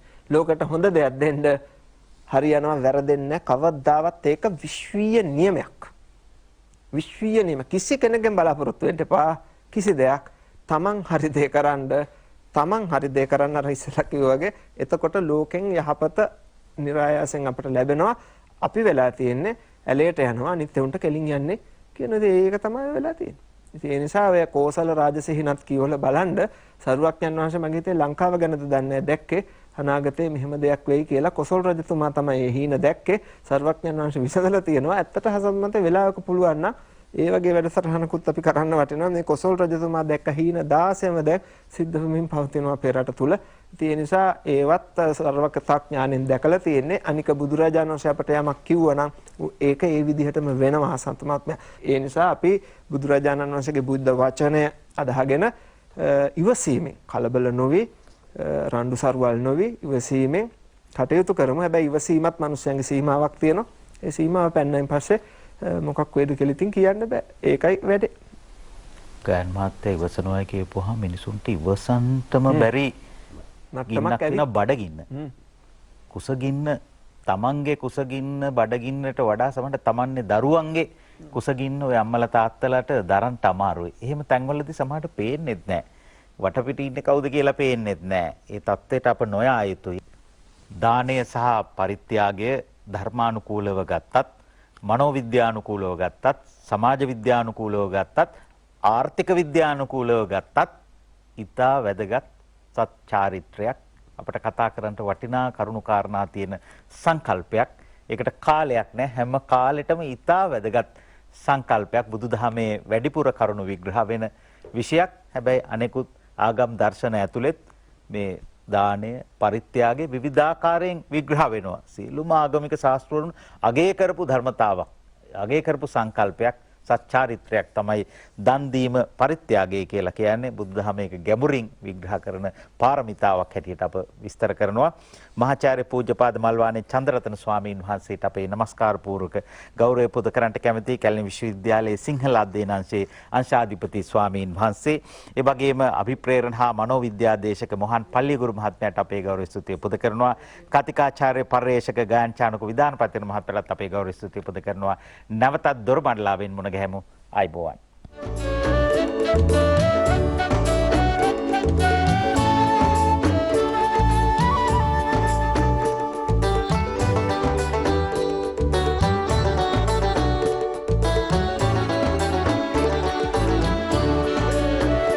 සිරිලක ඇසිදිසි සරසවි පින්දිම දොරින් දොරට දොර මඩලා